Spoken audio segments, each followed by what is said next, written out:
चलिए छात्रों, आज हम ये देखते हैं 10th क्लास का जैव प्रक्रम लाइफ प्रोसेस, ये चैप्टर पढ़ेंगे और इसके बारे में देखेंगे। ये पूरा पढ़ेंगे। अभी एक 3 पार्ट में अपनी ये क्लास होगी और एनसीईआरटी से ये नोट्स बनाए हुए हैं। ये पीपीटी है और हमने एनसीईआरटी पर आधारित हैं। पहले हम ये पीपीटी से पूरा नोट्स से पढ़ लेते हैं, फिर मैं आपको क्लास के जो बुक है एनसीईआरटी की बुक को भी आपको पढ़ के बता दूंगा और उसमें अंडरलाइन करवा दूंगा। ठीक है, अभी हम लोग ये देखते हैं। तो चलिए आगे देखते हैं। तो ये देखिए, ये जैव प्रक्रम। पहले हम ये देखते हैं जैव प्रक्रम होता क्या है। जैव प्रक्रम बेसभी प्रक्रम। जैव प्रक्रम क्या होता है? बेसभी प्रक्रम जो संयुक्त रूप से जीव के अनुरक्षण का कार्य करते हैं, जैव प्रक्रम कहलाते हैं। किसका कार्य करते हैं? पहले तो ये संयुक्त रूप से अनुरक्षण का कार्य करते हैं। अनुरक्षण का मतलब क्या होता है? अनुरक्षण का मतलब होता है किसी की सुरक्षा करना, उसको सुरक्षित रखना। अनुरक्षण का कार्य होता है। अब इंग्लिश में देख लेते हैं। All those process which jointly work for the maintenance of an organism are called biological process. तो इसमें क्या है? जॉइंटली वर्क मतलब एक साथ होना चाहिए, जॉइंटली एक साथ जुड़कर होना चाहिए। और मेंटेनेंस मतलब अनुरक्षण। मेंटेनेंस का मतलब होता है उसका रख रखाव करना, अनुरक्षण करना। Maintenance an organism are called biological process. तो ये हम समझ गए। अब आगे बढ़ते हैं। अब ये जैव प्रक्रम की एक परिभाषा और देख लेते हैं। जैव बेसभी क्रियाएं जो आपस में मिलकर शरीर के अंगों की मरम्मत का कार्य करते हैं, जैव प्रक्रम मतलब अनुरक्षण का सीधा मतलब ये हमारे शरीर में कोई चोट लग जाए, कोई भी प्रॉब्लम हो जाए, या हम कट जाएं, पट जाएं, हम कट जाते हैं, हाथ कट जाता है, उंगली कट जाती है, तो उसका क्या करना? उसकी मरम्मत करना, अनुरक्षण का कार्य करना। या हमको इन्फेक्शन हो जाए बॉडी में तो उसको मरम्मत की कार्य करना, उसकी सुरक्षा करना, इन्फेक्शन से हमारा बचाव करना। तो इसका मतलब अनुरक्षण का सीधा सा मतलब यही है। तो हम अनुरक्षण का मतलब समझ गए। बेसभी क्रियाएं जो आपस में मिलकर शरीर के अंगों की मरम्मत करती हैं, शरीर का कटना पिटना, इनकी मरम्मत करना। ठीक है, ये समझ गए। अब इसकी एक बेसभी क्रियाएं जो संयुक्त रूप से जीव के अनुरक्षण का कार्य करती हैं, जैव प्रक्रम। ये हमने ऊपर देखी, वही परिभाषा है सेम। ठीक है, अब जैव प्रक्रम क्या होता है? तो जैव प्रक्रम आगे देख लेते हैं। जैव प्रक्रम जो है, जैव और प्रक्रम। जैव प्रक्रम को अगर हम अलग अलग करें तो एक जैव हो गया और प्रक्रम। जैव का मतलब क्या होता है? जीव, जीव सजीव। तो जैव प्रक्रम क्या होता है? जीवों में ही तो होगा, अजीवों में होगा कि नहीं होगा? तो जीवों में होगा, क्योंकि कटते पिटते हैं हम, जीव कटते हैं और उनका अनुरक्षण का कार्य जीव ही करते हैं। तो हम ये देख रहे हैं कि जैव का मतलब जीवित, जीव, सजीव, इसका मतलब ये। और प्रक्रम का मतलब होता है क्रियाएं। क्रियाएं क्या होती हैं? सजीवों ही होती हैं। निर्जीवों में क्रियाएं नहीं होती, जैव क्रियाएं नहीं होती, जैविक क्रियाएं नहीं होती। अगर निर्जीवों में जैविक क्रियाएं हुई तो फिर तो वो जीवित हो जाएंगे। तो ये बात समझ गए कि जैविक क्रियाएं किसमें होती हैं? जीवितों में होती हैं। जो जीवित है उनमें तो जैविक क्रियाएं होंगी। तो जैव प्रक्रम को हमने क्या 2 भागों में बांट दिया, जैव, जीवित। और एक मतलब ये समझने के लिए बांटा है, ऐसा कोई समझने पेपर में नहीं आता कि ऐसा बांट के लिखिए। तो अब हम लिखेंगे सजीव क्या होते हैं और निर्जीव क्या होते हैं, ये भी तो पता होना चाहिए। सजीव क्या होंगे? बेसभी वस्तुएं। यहाँ देखो, बेसभी वस्तुएं सजीव वस्तुएं कहलाती हैं, जिनमें क्या क्या होना चाहिए? पोषण, श्वसन, उत्सर्जन तथा वृद्धि। क्या क्या होगा? पोषण, श्वसन, उत्सर्जन, वृद्धि और जनन। जनन भी होता है। मतलब जिन भी जीव जंतुओं में इनमें क्या क्या हो रहा है? किसी भी पदार्थ में अगर ये हो रहा है कि पोषण हो रहा है, श्वसन हो रहा है, उत्सर्जन हो रहा है, वृद्धि हो रही है, जनन हो रहा है। जनन भी इसमें ऐड कर लेना, जनन भी महत्वपूर्ण है, क्योंकि सबसे महत्वपूर्ण पॉइंट तो यही है कि एक तो वृद्धि होनी चाहिए। वृद्धि समय के अनुसार, वृद्धि समय अनुसार क्या होनी चाहिए? वृद्धि होनी चाहिए। और क्या होना चाहिए? जनन होना चाहिए। जनन का मतलब क्या है? अपने समान संतति पैदा करने की क्षमता को क्या कहते हैं? जनन कहते हैं। जीव जंतु है, कोई भी जीव जंतु है, मनुष्य है, वो क्या करता है? अपने समान संतति पैदा करने की क्षमता रखता है, इसलिए हम उसको क्या बोलते हैं? जनन। पेड़ पौधों में जनन होता है। सभी जो भी जीवित प्राणी है, सब में जनन होता है। जनन नहीं होगा तो उनकी संतति नहीं पैदा ही नहीं होगी, तो फिर उनका अस्तित्व भी समाप्त हो जाएगा। ठीक है, तो आगे देखते हैं। सजीव का मतलब आप समझ गए हैं कि पोषण, श्वसन, उत्सर्जन, वृद्धि और जनन जिन जंतुओं में होता है, उनमें क्या कहते हैं, उनको क्या कहते हैं, सजीव कहलाते हैं। उदाहरण के लिए जंतु हैं, सभी प्रकार के जंतु और पेड़ पौधे, सभी प्रकार के जंतु आ जाएंगे, इसमें पेड़ पौधे आ जाएंगे। अब ये देखिए, अब निर्जीव वस्तुएं का बेस अभी निर्जीव वस्तुएं कहलाती हैं जीवन के कोई आवश्यक कार्य संपन्न नहीं होते। चट्टान है, मिट्टी है, लकड़ी, इनमें जीवन के, लकड़ी मतलब जो सूखी लकड़ी, उनमें जीवन के कोई कार्य नहीं चलते। मिट्टी में चलता है क्या, मिट्टी में पौधे लगाते हैं लेकिन पौधों में चलता है, मिट्टी में नहीं चलता, ठीक है। और चट्टान जीवित होती है, वृद्धि करती है, जनन करती है क्या, नहीं करती। तो ये बात समझ गए। अब सजीव और निर्जीव हम समझ गए, ठीक है। जीवों का सभी जीव जो है, जंतु और जीव का होते हैं, छोटे जीव, बैक्टीरिया, मतलब विषाणु, शुक्राणु, जीवाणु, ये सब आ जाएंगे, जीवाणु, विषाणु, ये सब आ जाएंगे। तो जीवाणु, विषाणु इसमें सजीव में भी आते हैं और निर्जीव में भी आते हैं। तो विषाणु के बारे में देखते हैं। विषाणु क्या होता है, दोनों में आता है, वो सजीव भी होता है, निर्जीव होता है। कैसे होता है, एक ही चीज सजीव और निर्जीव कैसे हो सकती है, ये भी तो समझने वाली बात है ना। तो विषाणु सजीव और निर्जीव दोनों होता है। यह सजीव कोशिका को संक्रमित करता है तो सजीव होता है, तथा खुले वातावरण में निर्जीव होता है। तो ये बात समझ गया। मतलब जो विषाणु होता है, विषाणु की संरचना लगभग ऐसी होती है, मतलब ऐसे किताबों में हमको देखने को मिलती है। ऐसे आप लोगों ने देखी हुई है, इसकी पूंछ होती है, यहाँ पर इसका नाभिक हो गया, और ऐसे जीव द्रव्य इसमें भरा रहता है। इसमें यहाँ पर डीएनए होता है, डीएनए का आरएनए, ज़्यादातर आरएनए ही होता है इसमें, आरएनए वाले जीवाणु होते हैं। ये क्या होते हैं, सजीव और निर्जीव के बीच की क्या होती है, कड़ी होती है। जी अगर ऐसा आ जाए कि विषाणु क्या होते हैं, तो विषाणु को हम क्या लिखेंगे, विषाणु क्या होते हैं, सजीव और निर्जीव के बीच की कड़ी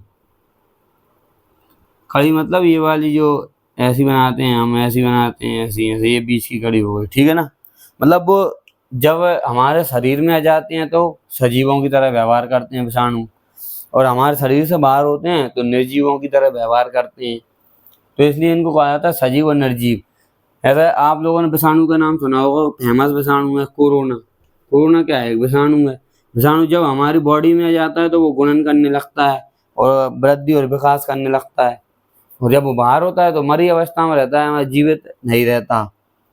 तो ये बात समझ गए। तो अब हम आगे देख लेते हैं, सजीव और निर्जीव में अंतर क्या है। सजीव और निर्जीवों में अंतर देख लेते हैं। ये यहाँ तक लिख लेना आप, यहाँ तक ये नोट्स बना लेना, ये सब समझ गए ना। यहाँ तक ये पूरा लिख लो। ये जैप प्रक्रम की परिभाषाएं लिख लेना, और जैप प्रक्रम के ये कोई सी परिभाषा लिख लेना, एक ही है जो आपको सरल लगे, तो ये लिख लेना। ये वीडियो को रोक के और आप लिख सकते हैं, ठीक है। और सजीव वस्तुएं क्या होती हैं, निर्जीव वस्तुएं क्या होती हैं, ठीक है, ये लिख लो। निर्जीव वस्तुएं, ये विषाणु का ये नोट लगा के लिख लेना। अब बात है ये, अब हम देखते हैं सजीव और निर्जीव में अंतर। ये हमने थोड़ा सा देख लिया, थोड़ा सा और देख लेते हैं सजीव और निर्जीव में अंतर। तो different between living and non living. तो लिविंग और मतलब ये उल्टा हो गया, ये लिविंग यहाँ पे था सजीव में और नॉन लिविंग इधर जाएगा निर्जीव में, ठीक है। ये थोड़ा गलती हो गई इसमें, ये देख लेना। तो अब निर्जीव में क्या आते हैं, ये पोषण नहीं करते। निर्जीव क्या करें, निर्जीव पोषण नहीं करते। टाइपिंग में ये मिस्टेक हो गई, तो ये वाला ध्यान रखना। निर्जीव ये पोषण नहीं करते, इट डज नॉट नरिश, मतलब न्यूट्रिएंट नहीं होते इसमें, पोषण नहीं करते। तो सजीव क्या पोषण करते हैं, सजीव पोषण करते हैं और निर्जीव पोषण नहीं करते। सजीवों का होता है श्वसन होता है, निर्जीवों में श्वसन नहीं होता। ये ऊपर वाले पॉइंट ही हैं वही के वही। और सजीवों में जनन करते हैं, निर्जीव जनन नहीं करते। सजीव वृद्धि करते हैं, निर्जीव वृद्धि नहीं करते। और सजीव का स्थान परिवर्तन कर सकते हैं, लेकिन निर्जीव स्थान परिवर्तन नहीं करते, खुद से नहीं कर सकते। हम अगर कराएंगे तो कर लेंगे, ऐसे पत्थर होगा उदाहरण के लिए, चट्टान है, पत्थर है, मिट्टी है, सूखी लकड़ियां हैं, तो क्या निर्जीव हो गई। इसमें सभी जीव जंतु, पेड़ पौधे, ये सब आ जाएंगे उदाहरण में। अब जैव प्रक्रम में होने वाली क्रियाएं कौन कौन सी होती हैं। अभी हम जैव क्रम की परिभाषा देखिए, जैव क्रम और क्रियाएं कौन कौन सी होती हैं, होता क्या क्या है वो देखते हैं। जैव क्रम पोषण होता है, श्वसन होता है, वहन होता है, उत्सर्जन होता है। वहन का मतलब होता है परिवहन, मतलब किसी भी चीज का वहन का मतलब क्या होगा, यहाँ लिख देते हैं वहन। वहन मतलब होता है परिवहन। परिवहन का मतलब क्या होता है, एक जगह से दूसरी जगह जाना। जैसे हमारे रक्त होता है, रक्त में रक्त नलिकाएं होती हैं, रक्त नलिकाओं में रक्त नलिकाओं में किसका वहन होता है, रक्त का वहन होता है। और क्या, ये समझ गए, रक्त का वहन होता है। और हमारे जो फेफड़े होते हैं, फेफड़ों से ऑक्सीजन उसमें रक्त में अंदर जाती है, कार्बन डाइऑक्साइड फेफड़ों के बाहर निकलती है। तो रक्त का वहन क्यों जरूरी है हमारे शरीर में, ताकि सभी अंगों तक सभी प्रकार के पोषण मिल सकें, उपलब्ध हो सकें सही समय पर। ठीक है ना, हम ये वहन आगे देखेंगे। अभी हम ये देखते हैं जयपुर में पोषण, श्वसन, वहन और ये सब देखेंगे। पोषण देखेंगे, श्वसन देखेंगे, वहन देखेंगे, उत्सर्जन देखेंगे, ये सब हम देखेंगे आगे। अब जो पोषण देख लेते हैं, पोषण क्या होता है, पोषण को देखते हैं। पोषण क्या होता है, तो पोषण क्या होता है, पोषण भोजन को अंतर ग्रहण करने की प्रक्रिया क्या कहलाती है, पोषण कहलाती है। भोजन के अंतर ग्रहण करने की प्रक्रिया को क्या कहते हैं, पोषण कहते हैं। ये वैसे भी मैंने शॉर्ट में ही नोट्स बनाए हैं, आप अंडरलाइन भी मैं करके बता देता हूँ। भोजन को अंतर ग्रहण करने की प्रक्रिया क्या कहते हैं, द प्रोसेस ऑफ असेम्बलेटिंग फूड। मतलब भोजन को असेम्बलेटिंग मतलब उसको अंदर लेना, खाना। ठीक है, भोजन के अंतर ग्रहण करने की प्रक्रिया पोषण कहलाती है। जब हम उसको अंदर ग्रहण करेंगे भोजन को, तो क्या हो जाएगा, अंदर जाएगा भोजन और फिर वो पचना शुरू हो जाएगा, उससे तो हमें पोषण मिलेगा। ठीक है, इतनी सी परिभाषा है इसकी। परिभाषा अब इसकी और बड़ी परिभाषा देखेंगे, सजीवों द्वारा भोजन को ग्रहण करना, भोजन का अवशोषण करना, शरीर के अंगों की मरम्मत व अनुरक्षण का कार्य करना पोषण कहलाता है। तो अब पोषण में सारी चीजें जाएंगी। देखो यहाँ से, देखो यहाँ से क्या, सजीवों द्वारा भोजन का, पहले तो भोजन को ग्रहण करेंगे तभी तो शुरुआत होगी, भोजन का ग्रहण करना, फिर उसका अवशोषण करना। ठीक है, शरीर के अंगों की फिर मरम्मत करना, जो अवशोषण किया उससे ही तो मरम्मत होगी, और फिर मरम्मत होने के बाद अनुरक्षण का कार्य हो जाएगा। ठीक है, इसको पोषण करते हैं। तो तीन चीजें लिखना है आपने, भोजन को ग्रहण करना, अवशोषण करना, शरीर के अंगों की मरम्मत करना। मरम्मत होगी तो अनुरक्षण का कार्य हो गया, तो उसको क्या कहेंगे, पूजन कहेंगे। अभी एक और परिभाषा देख लेते हैं। सजीवों में जैव रासायनिक प्रक्रिया के दौरान, सजीवों में जैव रासायनिक प्रक्रिया के दौरान भोजन के जटिल कार्बनिक पदार्थों को सरल कार्बनिक पदार्थों में रूपांतरित करके ऊर्जा का निर्माण करना तथा शरीर के अंगों के मरम्मत व अनुरक्षण का कार्य करना। अब इसको समझो, इसमें क्या लिख रहा है, सजीवों में जैव रासायनिक प्रक्रिया। जैव रासायनिक प्रक्रिया मतलब कोई भी प्रक्रिया होती है जीवों के द्वारा, जीवों के द्वारा जो भी हम प्रक्रिया करवाते हैं उसको जैव रासायनिक प्रक्रिया कहती है। ठीक है, उसमें जीवित भाग ले रहे हैं, रसायनों का प्रयोग होता है। जहाँ भोजन के जटिल कार्बनिक पदार्थ कौन से होंगे, जटिल का मतलब क्या है, जटिल, यहाँ का जटिल कार्बनिक पदार्थ। जटिल कार्बनिक पदार्थ का मतलब, जटिल कार्बनिक पदार्थों को क्या करना है, जटिल कार्बनिक पदार्थों को सरल कार्बनिक पदार्थों में रूपांतरित करना। कैसे करेंगे, ऐसा जटिल कार्बनिक पदार्थ क्या हो गया, C6H12 और O6, ये क्या है, ये ग्लूकोज का फॉर्मूला है। क्या है ये, ग्लूकोज एक जटिल पदार्थ है ना, जटिल यौगिक है। तो इसको तोड़ के अलग अलग सरल परमाणुओं में तोड़ के, मतलब C को अलग कर दो, H को अलग कर दो, O को अलग कर दो, इनको सबको अलग करके और ऊर्जा प्राप्त करना। और जो भी बचेगा यहाँ से, अब इसको अलग अलग करेंगे तो क्या क्या बनेगा, कार्बन डाइऑक्साइड बन जाएगी। कार्बन डाइऑक्साइड ये मतलब और कोई अन्य पदार्थ बन जाएगा, ठीक, कार्बन से मिलके। लेकिन ऑक्सीजन बने, ये ऑक्सीजन, वो से ऑक्सीजन बन सकती है, कार्बन डाइऑक्साइड बन सकती है। लेकिन हमारे शरीर में क्या क्या बनता है, ये तो कार्बन डाइऑक्साइड बनती है, तो ये सरल पदार्थ हो गया। फिर क्या बनता है, H2O बनता है, तो ये सरल पदार्थ हो गया, इसमें बदलना। और बाकी की हमें क्या मिल जाती है, ऊर्जा बन जाती है। पानी बहुत कम मात्रा में, मतलब ऊर्जा मिल जाती है। ठीक है, एनर्जी निकलती है, ऐसे जब टूटेंगे तो एनर्जी निकलेगी। ऐसे ये ग्लूकोज जो है बनता है पेड़ पौधों में। जब पेड़ पौधे बनाते हैं ग्लूकोज को, तो उनको क्या चाहिए, प्रकाश ऊर्जा। तो प्रकाश ऊर्जा को ये रासायनिक ऊर्जा में संचित कर देते हैं। जब ये टूटेगा तो प्रकाश ऊर्जा तो निकलेगी ना, नहीं, तो उसी से हमको ऊर्जा प्राप्त होती है। मतलब ये समझने का सबसे सही जगह कि जब ये पेड़ पौधे जब ये बनाते हैं तो उनको क्या चाहिए, सूर्य की प्रकाश चाहिए। अब ये बनाने में जब सूर्य की प्रकाश मिल रहा है तो तोड़ने में सूर्य का प्रकाश निकलेगा ना, प्रकाश निकलेगा। बैटरी होती है, बैटरी को हम चार्ज करते हैं, फिर उससे वापस से वही ऊर्जा ले सकते हैं। तो ऐसे ही हम समझते हैं कि प्रकाश ऊर्जा को क्या कहते हैं, रासायनिक ऊर्जा हम बदल देते हैं। एक रसायन बना दिया, उस रसायन को अगर हम तोड़ेंगे तो उससे हम वापस ऊर्जा मिल जाएगी। बस सीधी सी बात है, समझ गए। सजीवों में जैव रासायनिक प्रक्रिया के दौरान भोजन के जटिल कार्बनिक पदार्थों को सरल कार्बनिक पदार्थों में रूपांतरित करके ऊर्जा का निर्माण करना, और जो ऊर्जा मिले उसे शरीर के अंगों की मरम्मत करना और कार्य करना, ये कहलाता है पोषण कहलाता है। क्योंकि हम जटिल पदार्थों को तोड़ेंगे तो ऊर्जा मिलेगी और बहुत सारे हमें खनिज पदार्थ भी मिल सकते हैं, और जो अपशिष्ट पदार्थ बनेंगे अपशिष्ट पदार्थ को हम बाहर निकाल लेंगे। तो ये बात समझ गए, इसमें कभी कोई दिक्कत नहीं है तो आप ये लिख लेना, और किताब में से मैं आपको बता दूंगा और पढ़ के किताब में से भी समझा दूंगा, और कुछ बचेगा जो, लेकिन मुझे लगता है ज़्यादा बचेगा नहीं, ये पर्याप्त है, इसमें से क्वेश्चन आ जाएंगे आपके। सजीव अपना भोजन कैसे प्राप्त करते हैं, ये किताब में हेडिंग लिख रही है, आप ये पढ़ सकते हैं, इसके नीचे जो भी पढ़ रहा है वो इसी से संबंधित होगा। सजीव अपना भोजन कैसे प्राप्त करते हैं, तो सजीव होते हैं। अब सजीवों को भोजन मिलता कैसे है, सभी सजीवों को, पेड़ पौधों को कैसे मिलता है, हमको कैसे मिलता है, हम वो देख रहे हैं। पेड़ पौधों को भोजन वो कैसे बनाते हैं, क्या करते हैं, सब वो भोजन बना सकते हैं, और वो स्वयंपोषी होते हैं, मतलब स्वयं भोजन कैसे बनाते हैं वो देखेंगे। और हमको मतलब मनुष्य को, जीव जंतुओं को भोजन कैसे प्राप्त होता है तो हम वो देख लेते हैं। तो इसमें देखिए ये सजीवों, how do living things get their food, तो फूड की प्राप्ति कैसे करते हैं। पोषण जीवों में दो प्रकार से होता है। तो सजीवों में भोजन क्या, भोजन का क्या मतलब है, पोषण है, तो हम पोषण को ही तो देखेंगे। मतलब भोजन का सीधा सा मतलब आप पोषण से ही मानो, जब भी कोई भोजन की बात करेगा उसका मतलब वो पोषण की बात कर रहा है, ठीक है। तो हम पोषण जीवों में दो प्रकार से होता है। तो पोषण कितने प्रकार का होगा, स्वपोषी पोषण और एक हो गया विषमपोषी पोषण। तो इसमें अब देख लेते हैं हम स्वपोषी पोषण और विषमपोषी पोषण। तो ये देख लो, पोषण, स्वपोषी पोषण, विषमपोषी पोषण। अब देखो, अब ये थोड़ा सा समझ लेते हैं स्वपोषी पोषण का। पोषण की वह प्रक्रिया जिसमें जीव कार्बनिक पदार्थ मतलब C6H12 ऐसे कार्बनिक पदार्थ हम क्या आएंगे, तो मैंने वो बताया था आपको, ग्लूकोज बोल, दूसरा CO2 ये कार्बनिक पदार्थ, H2O प्रकाश।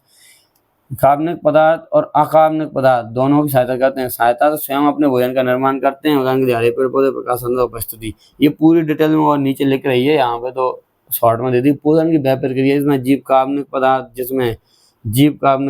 CO2, ये जीव कार्बनिक पदार्थ हैं, जीवों के द्वारा निकलते हैं, जीव बनाते हैं, वो जीव कार्बनिक पदार्थ होते हैं। H2O प्रकाश की सहायता से स्वयं अपने भोजन का निर्माण करते हैं। उदाहरण के लिए हरे पेड़ पौधे, प्रकाश संसाधन की उपस्थिति में करते हैं। विषमपोषी पोषण में क्या होता है, पोषण की वह प्रक्रिया जिसमें जीव अपना भोजन स्वयं नहीं बनाते बल्कि अपने भोजन के लिए दूसरे जीवों पर निर्भर रहते हैं, ठीक है। किस पर रहते हैं, दूसरे जीवों पर निर्भर रहते हैं। तो ये हम देखते हैं कैसे रहते हैं, मनुष्य, जीव जंतु, ये होगा। इसमें क्या कहते हैं, ये कार्बनिक पदार्थों का पोषण की वह प्रक्रिया जिसमें कार्बनिक पदार्थ, जिसमें ये समझ गए। अब हम लोग आगे बढ़ते हैं और देख लेते हैं स्वपोषी पोषण क्या होता है, ऑटोट्रॉपिक न्यूट्रिशन। स्वपोषी पोषण को क्या बोलते हैं, ऑटोट्रॉपिक न्यूट्रिशन। अब देख लेते हैं स्वपोषी पोषण, इसकी परिभाषा। स्वपोषी पोषण की वह प्रक्रिया जिसमें जीव वायुमंडल में उपस्थित सरल कार्बनिक पदार्थ मतलब कार्बन डाइऑक्साइड, ऑक्सीजन, हाइड्रोजन, ये सब कार्बनिक पदार्थ सरल है ना, ये मतलब अणु तो सरल है। तो सरल कार्बनिक पदार्थ जैसे H2O हो गया, सरल कार्बनिक पदार्थों की, H2 मतलब पानी होता है, सरल कार्बनिक पदार्थों की सहायता से अपना भोजन स्वयं बनाते हैं तथा किसी अन्य जीवों पर निर्भर नहीं रहते, उसे स्वपोषण कहते हैं। मतलब किसी अन्य जीवों से अपना भोजन प्राप्त नहीं करते। तो पोषण की वह प्रक्रिया जिसमें जीव वायुमंडल में उपस्थित क्या सरल कार्बनिक पदार्थों की सहायता से अपना भोजन स्वयं बनाते हैं। अपना भोजन क्या करते हैं, अपना भोजन स्वयं बनाते हैं, ये महत्वपूर्ण है, ठीक है। अपना भोजन स्वयं बनाते हैं तथा किसी अन्य जीवों पर निर्भर नहीं रहते, उसे स्वपोषी पोषण कहते हैं तथा उन जीवों को स्वपोषी कहते हैं। स्वपोषी पोषण और स्वपोषी जीव को क्या बोलेंगे, स्वपोषी, मतलब पोषण प्राप्त करेंगे स्वपोषी पोषण। उदाहरण के लिए हरे पेड़ पौधे प्रकाश संश्लेषण की उपस्थिति में अपना भोजन स्वयं बनाते हैं। तो यह प्रकाश संश्लेषण क्या होता है, हरे पेड़ पौधे क्या करते हैं, प्रकाश संश्लेषण करते हैं, प्रकाश संश्लेषण के द्वारा अपना भोजन स्वयं बनाते हैं। अब हम ये तो बताओ ना प्रकाश संश्लेषण होता क्या है, हम वो देख लेते हैं। आओ देखो इधर देखो, प्रकाश संश्लेषण, इधर देखो, सब लोग बुक निकाल लो और जो नोट्स हैं आप वो लिखते जाओ, कॉपी में इसको लिखते जाओ, लिखेंगे तो और अच्छे से याद हो जाएगा, ठीक है। और ये सारे जितने भी चित्र हैं वो आपको किताब में मिल जाएंगे, जो भी इसमें चित्र आएंगे वो, ठीक है, तो आप इतना समझते जाओ, और ये सब किताब में लिखा हुआ है, बस उसी को मैंने व्यवस्थित रूप में नोट्स बना के लिख दिया, आपको रिवीजन करने में आसानी हो जाएगी। ठीक है, प्रकाश संश्लेषण, तो पेड़ पौधे सूर्य के प्रकाश की उपस्थिति में वायुमंडल में उपस्थित कार्बनिक पदार्थ CO2 व जल की सहायता से क्लोरोफिल में अपना भोजन बनाते हैं, और वहाँ पे क्या करते हैं, उनको संचित करते हैं। तो क्लोरो किस किस की सहायता ले रहे हैं, हरे पेड़ पौधे, पहले तो प्रकाश संश्लेषण करता कौन है, तो हरे पेड़ पौधे, जितने भी हरे पेड़ पौधे हैं। तो प्रकाश संश्लेषण करता कौन कौन है, ये भी देखो, प्रकाश संश्लेषण करता कौन कौन है, तो सभी हरे पौधे, पेड़ पौधे, और कुछ जीव भी हैं, वो उनके नाम अभी बता देंगे, जीव भी दिखा देंगे। कुछ जीव भी होते हैं जो हरे होते हैं और वो प्रकाश संश्लेषण का कार्य करते हैं। ठीक है, तो प्रकाश संश्लेषण, अब इनकी जरूरत किस किस की होती है इसमें, तो एक तो जरूरत किसकी होती है, वायुमंडल में उपस्थित कार्बनिक पदार्थ। तो इसमें क्या क्या कार्बनिक पदार्थ लगेंगे, CO2, ठीक है, कार्बन डाइऑक्साइड ग्रहण करेंगे, और जल ये हो गया, और क्या, प्रकाश, सूर्य का प्रकाश चाहिए। और पत्तियों में क्या होता है, पत्तियों में तो ये होता है, ये पत्तियां जो भी पेड़ पौधों की क्या होती है, पत्तियों में होता है हरित लवक अभी दिखा देंगे आपको। हरित लवक या क्लोरोफिल, ठीक है, एक ही बात होती है, ठीक है ना, या क्लोरोफिल बोल दो इसको, हरित लवक बोल दो, ये की बात है। ठीक है, इनकी आवश्यकता होती है। अब ये कैसे करते हैं वो सब हम आगे देख लेते हैं, आगे अभी आएगा पत्ती में किस प्रकार से होता है प्रकाश संश्लेषण, तो हम आगे देखते हैं। ठीक है, ये लिख लिया, किसी कोई दिक्कत कोई परेशानी हो तो आप बता देना, कमेंट में लिख देना। ठीक है, अब देखो ये है प्लांट, ये क्या है, पौधा है, छोटा सा पौधा है, ये आपको दिख रहा है, ये मिट्टी में लगा हुआ है। तो अब देखो इसमें कहाँ से क्या मिल रहा है, ऊपर से क्या मिल रही है, सूर्य का प्रकाश मिल रहा है, सनलाइट आ रहा है, सन से सनलाइट है, ये सनलाइट। और वायुमंडल से क्या मिल रहा है, वायुमंडल में क्या यहाँ से इसको क्या मिलेगी, कार्बन डाइऑक्साइड मिलेगी, यहाँ से ऑक्सीजन तो ये छोड़ते हैं, वायुमंडल से क्या लेंगे, कार्बन डाइऑक्साइड, और कार्बन डाइऑक्साइड लेंगे और क्या छोड़ेंगे, ऑक्सीजन छोड़ेंगे।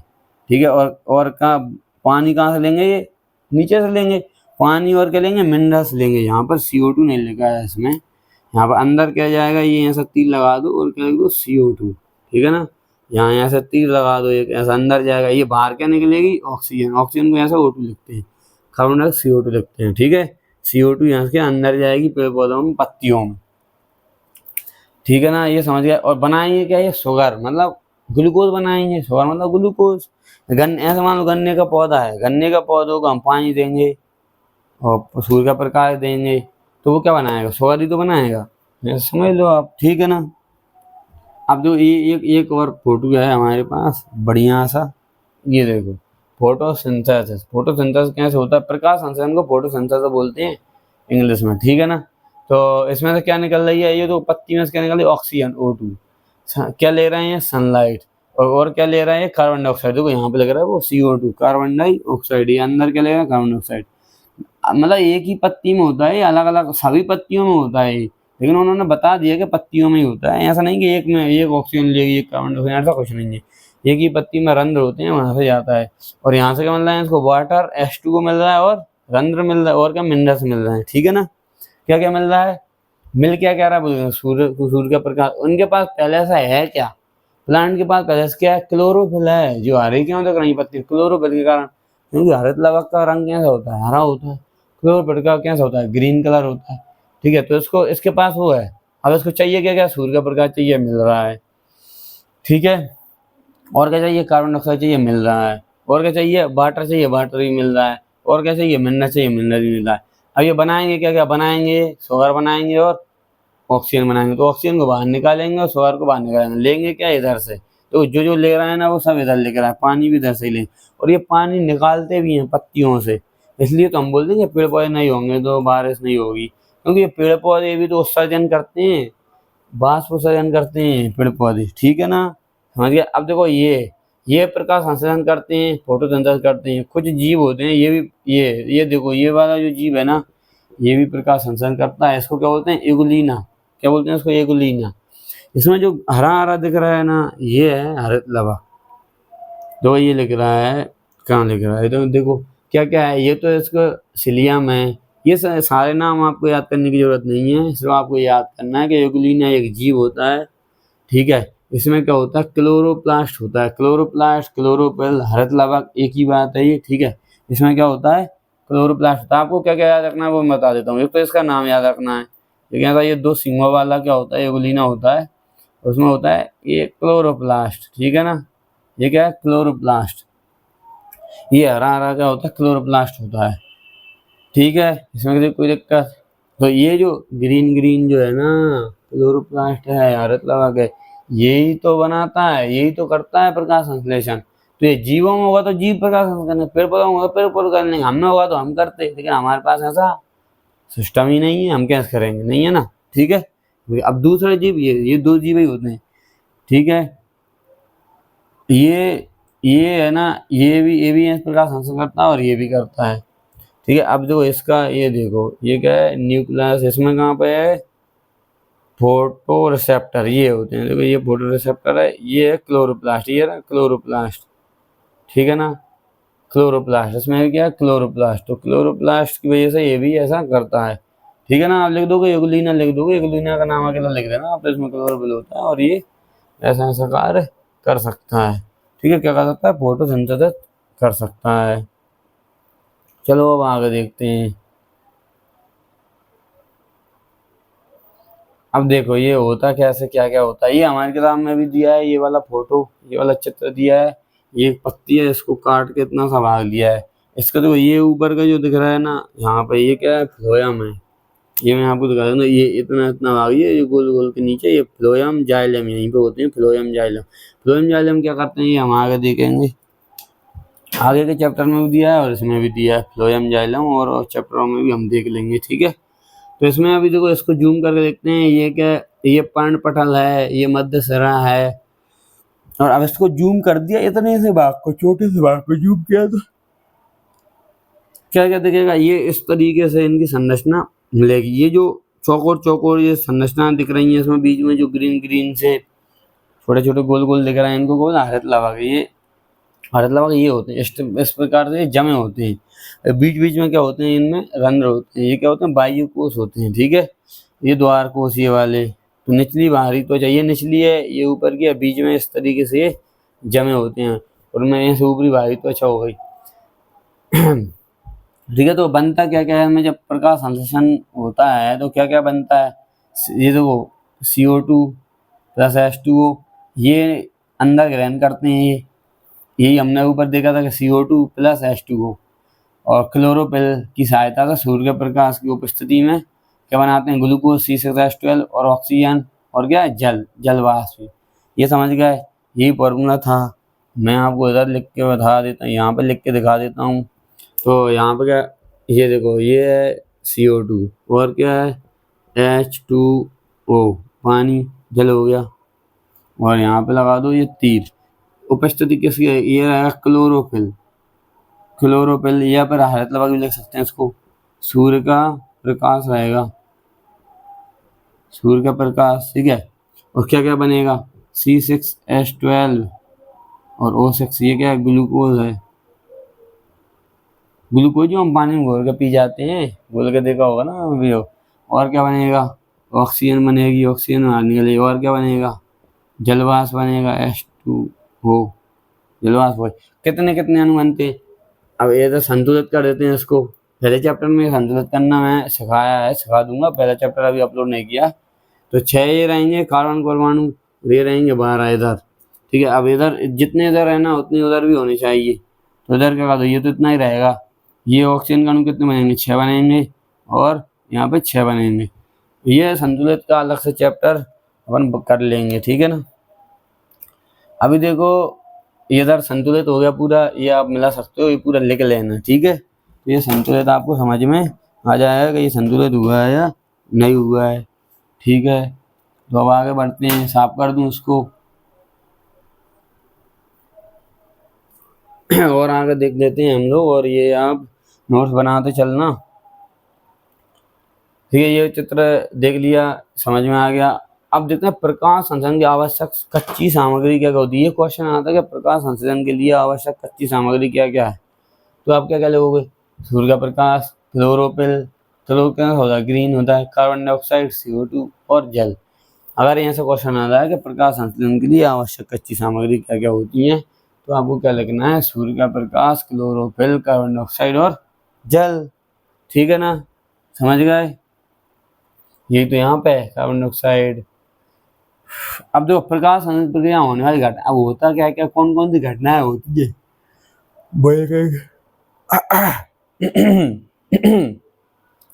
तो प्रकाश संश्लेषण की प्रक्रिया में होने वाली घटनाएं क्या क्या होती हैं।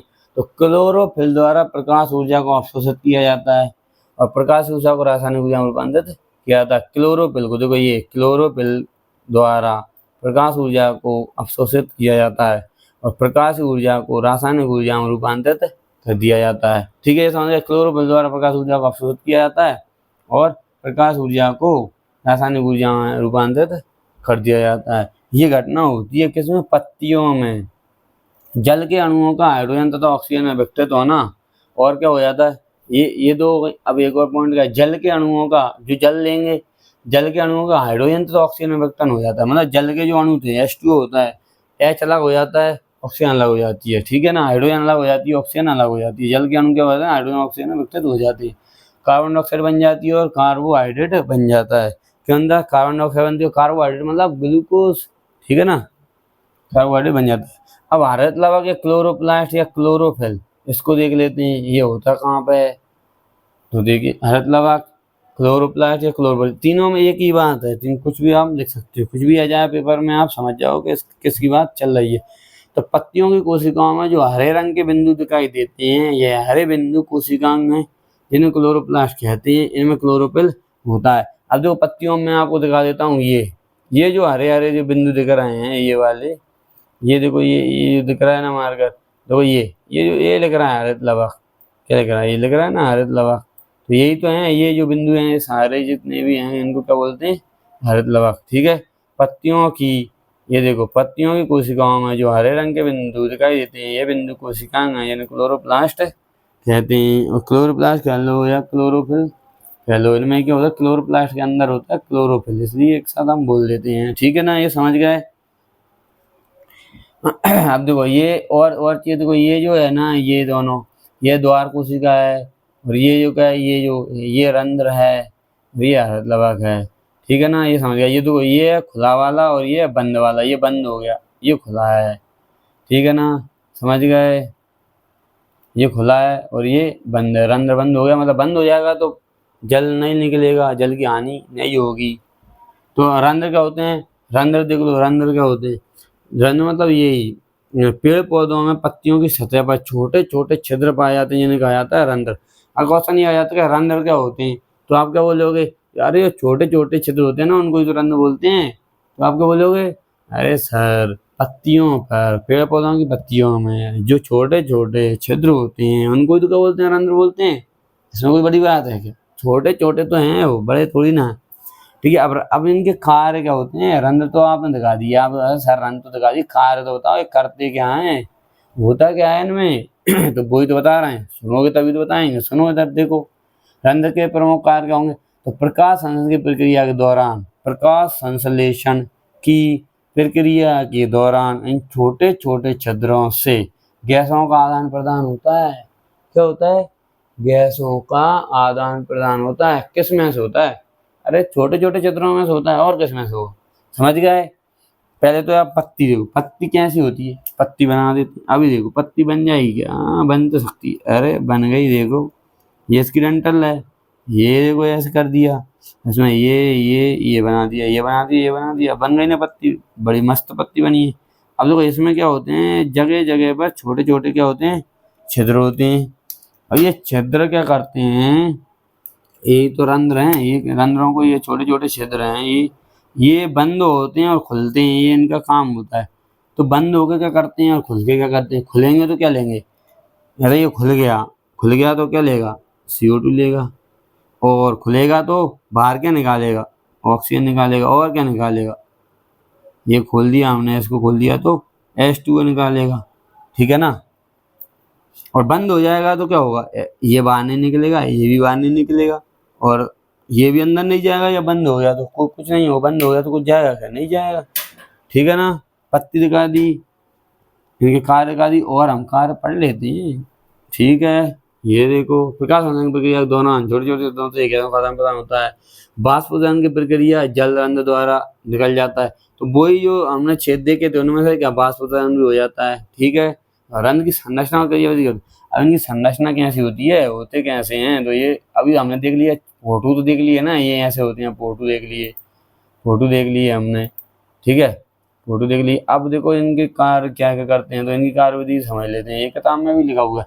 पत्तियों की सतह पर मौजूद, पत्तियों की, क्या यहाँ से पढ़ेंगे, देखो पत्तियों की सतह पर मौजूद रंध्रों को चारों ओर से दो कोशिकाएं घेरे रहती हैं, जिन्हें कहते हैं द्वार कोशिका। द्वार कोशिका दिखा देता हूँ, ये देखो, ये रही द्वार कोशिका। ठीक है ना, द्वार कोशिका कहते हैं यह कोशिकाएं रंध्र के खुलने या बंद होने के लिए उत्तरदायी होती हैं। ये द्वार कोशिकाएं क्या करती हैं, तो द्वार पे हमारा क्या लगा रहता है, पहरेदार लगा रहता है। पहरेदार ही तो डिसाइड करता है दरवाजा कब खोलना है और कब नहीं खोलना है।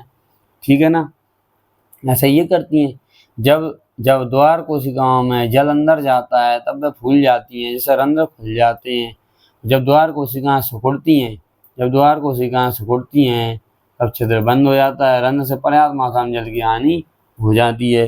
मतलब जितना जल निकालना है उतना निकाल देती हैं, जो नहीं निकालना है वो नहीं निकालती। ठीक है ना, जितनी आवश्यकता होती है उतना ही जल की हानि कर दी जाती है, निकाल दिया जाता है, उतना ही उत्सर्जन कर दिया जाता है, और वो खुल जाती हैं और ठीक है निकाल देते हैं। इसमें कोई रॉकेट साइंस थोड़ी ना है, ये तो खुल जाती हैं, बंद हो जाती हैं, जैसे हमारे द्वार होते हैं, खुल जाते हैं, बंद हो जाते हैं। ठीक है, अब देखते हैं हम विषमपोषी। हमने क्या देखा था, ये स्वपोषी देखा था। ये देखो, ये ऊपर से मैं आपको दिखा देता हूँ। स्वपोषी पोषण देख लिया। इसमें क्या होता है, स्वपोषी पोषण में पेड़ पौधे अपना स्वपोषी पोषण ये पूरा देख लिया। जीव अपना भोजन स्वयं बनाते हैं, स्वपोषी पोषण कहलाते हैं। बनाते क्या हैं, प्रकाश संश्लेषण बनाते हैं। तो कौन कौन बनाते हैं, हरे पेड़ पौधे, जितने भी हरे पेड़ पौधे हैं वो सब क्या करते हैं, प्रकाश संश्लेषण की सहायता से अपना भोजन बनाते हैं। ठीक है, ये हमने समझ लिया। अब देखते हैं हम विषमपोषी पोषण। विषमपोषी पोषण में होता क्या क्या है वो देख लेते हैं। तो विषमपोषी पोषण, विषमपोषी पोषण को क्या बोलते हैं इंग्लिश में, हेटरोट्रॉपिक न्यूट्रिशन। विषमपोषी पोषण क्या बोलते हैं, हेटरोट्रॉपिक न्यूट्रिशन। ठीक है, विषमपोषी पोषण कितने प्रकार का होता है, 3 प्रकार का होता है। ये प्राणी संपोषण, मृतजीव पोषण और परजीवी पोषण। प्राणी संपोषण में क्या आते हैं, भोजन के अंतर ग्रहण। पहले हम देखेंगे पहले ये देखो प्राणी संपोषण क्या होता है, भोजन के अंतर ग्रहण के खाद्य पाचन प्रक्रिया। मतलब प्राणी संपोषण में क्या क्या आते हैं, जो भोजन को अंदर करते हैं फिर उसको पाचन करते हैं, बाहर निकाल देते हैं, और उनका जो भी जरूरी पोषण है वो ले लेते हैं, तो उसको प्राणी संपोषण कहते हैं। मृत जीव पोषण, ये जीव अपना भोजन, मृत जीव रहता है सड़े गले पदार्थों पर। अरे मृत जीव क्या है, जो सड़े गले पदार्थों पर उगते हैं। अभी हम इनका फोटो भी देख लेंगे, सड़े गले पदार्थों पर उगते हैं, उनको मृत जीव कह देते हैं। ठीक है, और परपोषी पोषण क्या होते हैं, अन्य जीवों के शरीर के अंदर या बाहर रहकर अपना भोजन प्राप्त करते हैं। इनका उद्देश्य होता है इनका मारना नहीं होता है। परजीवी इनका होता है, ये अन्य जीवों के ऊपर रहते हैं, जैसे गाय भैंस को जुएं पड़ जाते हैं, मुलूली कीली विलीली पड़ जाती हैं, तो वो क्या करते हैं, वो परजीवी होते हैं। वो गाय को मारते हैं क्या, नहीं मारते, सिर्फ उनसे क्या लेते हैं, पोषण लेते हैं। जुएं होते हैं, जुएं हो गए, और क्या मच्छर हैं, ये क्या परजीवी है ना। ये मच्छर किसी को, मच्छर का उद्देश्य किसी को मारना थोड़ी ना होता है, वो तो अपना पोषण लेता है। ठीक है ना, इतना अंदर। अब देखो, अब और डिटेल में देखते हैं। विषमपोषी पोषण, हेटरोट्रॉपिक न्यूट्रिशन। इसकी परिभाषा, वह पोषण जिसमें जीव अपने भोजन के लिए दूसरे जीवों पर निर्भर रहते हैं, अर्थात अपना भोजन खुद नहीं बना सकते, उसे विषमपोषी पोषण कहते हैं। स्वपोषी पोषण में जो भोजन अपना स्वयं बनाते हैं स्वपोषी होगा, जो खुद नहीं बना सकते विषमपोषी होगा। ठीक है, विषमपोषी। अब पहला देखा था हमने, क्या देखा था, प्राणी संपोषण। क्या देखा था, प्राणी संपोषण। प्राणी संपोषण, तो वे जीव जो संपूर्ण भोज्य पदार्थों का अंतर ग्रहण करते हैं, अंतर ग्रहण मतलब अंदर ले जाना, अंतर ग्रहण करते हैं तथा उनका क्या करते हैं, पाचन शरीर के भीतर होता है, उसे प्राणी संपोषण कहते हैं। 2 क्रियाएं होनी चाहिए, तो अंतर ग्रहण करते हैं, उनका पाचन शरीर के अंदर होता है। ठीक है, उसे क्या बोलते हैं, प्राणी संपोषण कहेंगे। उदाहरण के लिए अमीबा आ जाएगा, अमीबा आ जाएगा, मेढक, मनुष्य, पैरामीशियम। तो पैरामीशियम ये है, ये क्या है, पैरामीशियम ये चप्पल जैसा ही दिखता है, ये पैरामीशियम, ये एक कोशिकीय जीव है, ये कोशिका से बना होता है। ये भी क्या इसमें ये आता है पैरामीशियम। अमीबा, अमीबा देखो ये रहा अमीबा, अमीबा देखो ये क्या आता है, प्राणी संपोषण में आता है। अमीबा है, ये भी भोजन अंतर ग्रहण करता है और उसको खा लेता है। ठीक है, ये अमीबा हो गया।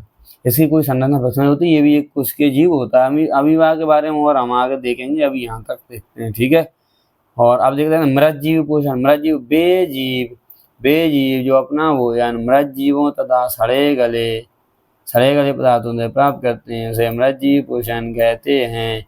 उदाहरण के लिए फफूंद है, कवक है। ठीक है, देखो ये कवक है, ये कवक है, ये कहीं पे भी बरसात के मौसम में छतरियाँ सी उग जाती हैं, ये क्या होती हैं, कवक होती हैं। ठीक है, ये मृत जीवों पर मृत सड़े गले पदार्थों पर उगती हैं, तो उनको क्या बोलते हैं, मृतजीवी। ये देखो ये कवक, ये कहीं पे ही मिल जाती हैं।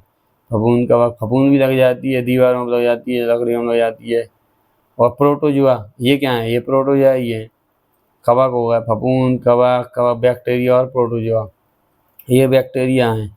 ये क्या है, ये बैक्टीरिया मृत जीवों में भी बैक्टीरिया पड़ जाती हैं और ये सजीवों में बैक्टीरिया पड़ जाते हैं। ये दोनों में आ सकते हैं मतलब, लेकिन इनका उद्देश्य क्या होता है, ये नुकसान पहुंचाते हैं और जो सजीव होते हैं ना वो नुकसान नहीं पहुंचाते। ठीक है, मृत जीवों पर जो आते हैं ये उनको नुकसान पहुंचाते हैं। ये प्रोटोजुआ हैं, ये क्या है, ये सारे के सारे क्या हैं, ये प्रोटोजुआ हैं। और ये क्या है, ये बैक्टीरिया हैं, ये जीवाणु हैं, ये सारे क्या है, जीवाणु। ठीक है, ये जीवाणु है। देखो ऐसे होते हैं, अलग अलग प्रकार के हो सकते हैं जीवाणु। तो ये क्या होते हैं, मृतजीवी पोषण, ये मृतजीवी। ठीक है, मृतजीवी कौन कौन होते हैं, फफूंद, कवक, बैक्टीरिया, प्रोटोजुआ।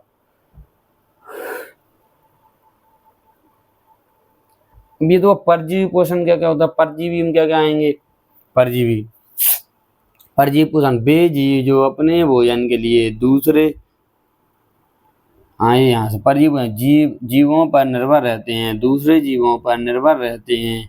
बेजीव जो अपने भोजन के लिए दूसरे जीवों पर निर्भर रहते हैं, परंतु ये जीवों को मारकर अपना भोजन नहीं ग्रहण करते। ये जीव अंदर या बाहर से अपना भोजन ग्रहण करते हैं, परजीवी पोषण कहलाते हैं। मतलब ये जो होते हैं ये दूसरे जीवों से अपना भोजन प्राप्त करते हैं, लेकिन जीवों को मारते नहीं है, जीवों को मारकर भोजन प्राप्त ग्रहण नहीं करते, जीवों को मारते नहीं है। जबकि विषाणु, जीवाणु ये सब क्या करते हैं, जीवों को मार देते हैं। ठीक है, और वो क्या होते हैं, हमारे जीव होते हैं, मार देते हैं और उनसे मरे हुओं से भोजन प्राप्त करते रहते हैं। ठीक है, लेकिन ये जो होते हैं परपोषी, ये मारते नहीं है, ये हानि तो पहुंचाते हैं, मारते नहीं है। जैसे ये देखो, ये मलेरिया परजीवी है, ये नीला नीला दिख रहा है मलेरिया परजीवी है। और ये देखो, ये अमरवेल है, अमरवेल पेड़ पौधों में रहती है, लेकिन पेड़ पौधों को मारती है क्या, नहीं मारती। ये देखो, ये हाथों में गोल कृमि, चपटे कृमि, फीता कृमि ये होते हैं, ये क्या मारते नहीं है। और जुएं होते हैं, जुएं तो आपने देखे होंगे भैंसों पे। अब ये बोर्ड दिखाने की जरूरत है क्या, तो इसमें क्या होते हैं, ये अंदर या बाहर, ये कुछ तो अंदर अंदर अंदर, ये क्या है, ये अंदर रहते हैं, ये हाथों में रह जाते हैं हमारे। और क्या बाहर, बाहर मतलब ये जुएं जो होते हैं, ऐसे जुएं क्या ये बाहर होते हैं, अमरवेल ये बाहर होती है। गोलकृमि और मलेरिया परजीवी ये क्या होते हैं, ये अंदर होते हैं शरीर के। ठीक है, भोजन ग्रहण करते हैं, उनको मार दे नहीं, इनका उद्देश्य मारना नहीं होता। ये क्या करते हैं, अंदर से या बाहर से, अंदर से या फिर बाहर पोषण लेते हैं, बस क्या लेते हैं, पोषण। इनका उद्देश्य क्या होता है, उद्देश्य मारना नहीं होता। जिससे वो पोषण प्राप्त करते हैं उसको मारते नहीं है, क्या नहीं करते, मारते नहीं है, मारता नहीं है। ठीक है ना, इनका उद्देश्य पोषण लेना होता है, मारना नहीं होता। जबकि बैक्टीरिया मार भी देते हैं, बीमार कर देते हैं। ठीक है ना, या चलिए आगे बढ़ते हैं, आगे देखते हैं। अब अमीबा में पोषण लेते हैं, अमीबा में पोषण होता कैसे है, तो हम लोग पहले देखते तो कोशिकाओं की संख्या क्या था, एक कोशिकीय जीव होते हैं, कुछ बहुकोशिकीय जीव होते हैं। एक कोशिकीय जीव और कुछ बहुकोशिकीय। तो एक कोशिकीय जीव बेजीव, इनका शरीर एक कोशिका से मिलकर बना होता है, उन्हें एक कोशिकीय कहा जाता है। अमीबा, पैरामीशियम, यूग्लिना ये क्या होते हैं, एक कोशिका से बने होते हैं। अभी मैंने देखा अमीबा दिखा दिया, पैरामीशियम दिखा दिया, यूग्लिना भी दिखा दिया, ये सब एक कोशिका होता है। बहुकोशिकीय जीव होते हैं बेजीव, जिनका शरीर दो या दो से अधिक कोशिकाओं से मिलकर बना होता है, ऐसे बहुकोशिकीय जीव कहते हैं। ऐसे मनुष्य होगा और अन्य जीव जंतु। ये होगा, ये कुछ हो कुछ। अब ये कुछ क्या हम देखते हैं अमीबा में, अमीबा में क्या देखते हैं, पोषण देखते हैं। अमीबा में हम क्या देख रहे हैं, पोषण देख रहे हैं। अमीबा एक कोशिकीय प्राणी संपोषी जीव है जो प्रोटोजोआ संघ का सदस्य है। ये अनिश्चित आकार का होता है, जो नदियों, तालाबों तथा झीलों में पाया जाता है। तो अमीबा का होता है, अमीबा पहला एक कोशिकीय जीव है, प्राणी संपोषी जीव है, प्रोटोजोआ संघ का सदस्य है। ठीक है, यह अनिश्चित आकार का होता है, इसका कोई निश्चित आकार नहीं होता। नदियों, तालाबों, झीलों में मिल जाएगा देखने को। ठीक है, और यहाँ से पैरामीशियम पैरामीशियम भी एक कोशिकीय जीव है। इसकी कोशिका एक निश्चित आकार की होती है। निश्चित आकार मतलब चप्पल जैसी होती है, ये आकार बदलता नहीं है, निश्चित आकार की होती है। तथा भोजन एक विशिष्ट स्थान से ही ग्रहण करता है। ये किया जाता है, भोजन इस तपचाप की गति द्वारा करता है, तपचाप की गति द्वारा पहुंचाता है, जो कोशिका की पूरी तरह से ढक देती है। ठीक है, कोशिका को यहाँ यहाँ से गोल कर देता है, ऐसे ये करता है, ऐसा ये भी करता है, लेकिन इसका आकार निश्चित होता है। ये रहा पैरामीशियम, दिखा देता हूँ आपको, ये रहा, ये है पैरामीशियम। देखो ये इसका कोशिका तो निश्चित रहती है, लेकिन खाना वाना कहाँ से ऐसे गोर ये खा रहा है, तो ये अंदर घेर लिया और ये यहाँ से खा गया। ये देखो, ये यहाँ से भोजन ग्रहण करता है। ठीक है ना। अमीबा क्या से भोजन ग्रहण करता है, तो देख लेते हैं। अमीबा में पोषण, ये इसका केंद्र, ये अमीबा है, ये इसका केंद्र का है, ये खाद्य कण ये है। अब उसको क्या करेगा, इसको ऐसा कर लेगा, पादाप या कूट पास से ऐसा कर लेगा, फिर उसको धीरे धीरे अंदर ले जाएगा, खाद्य रिक्तिका बना लेगा और इसके अंदर चली गई। ठीक है, अमीबा भोजन को अपने पादाप की सहायता से घेर लेता है। खाद्य रिक्तिका ये खाद्य रिक्तिका बनाता है। खाद्य रिक्तिका में जटिल पदार्थ का विघटन सरल पदार्थों में किया जाता है। बचा हुआ अपच कोशिका की सतह की ओर गति करता है और बाहर निकल जाता है। ये पदार्थ शरीर से बाहर निष्कासित कर दिया जाता है। बचा हुआ जो चाहिए वो निकाल देता है, बाकी सब बाहर यहाँ से निकाल देगा।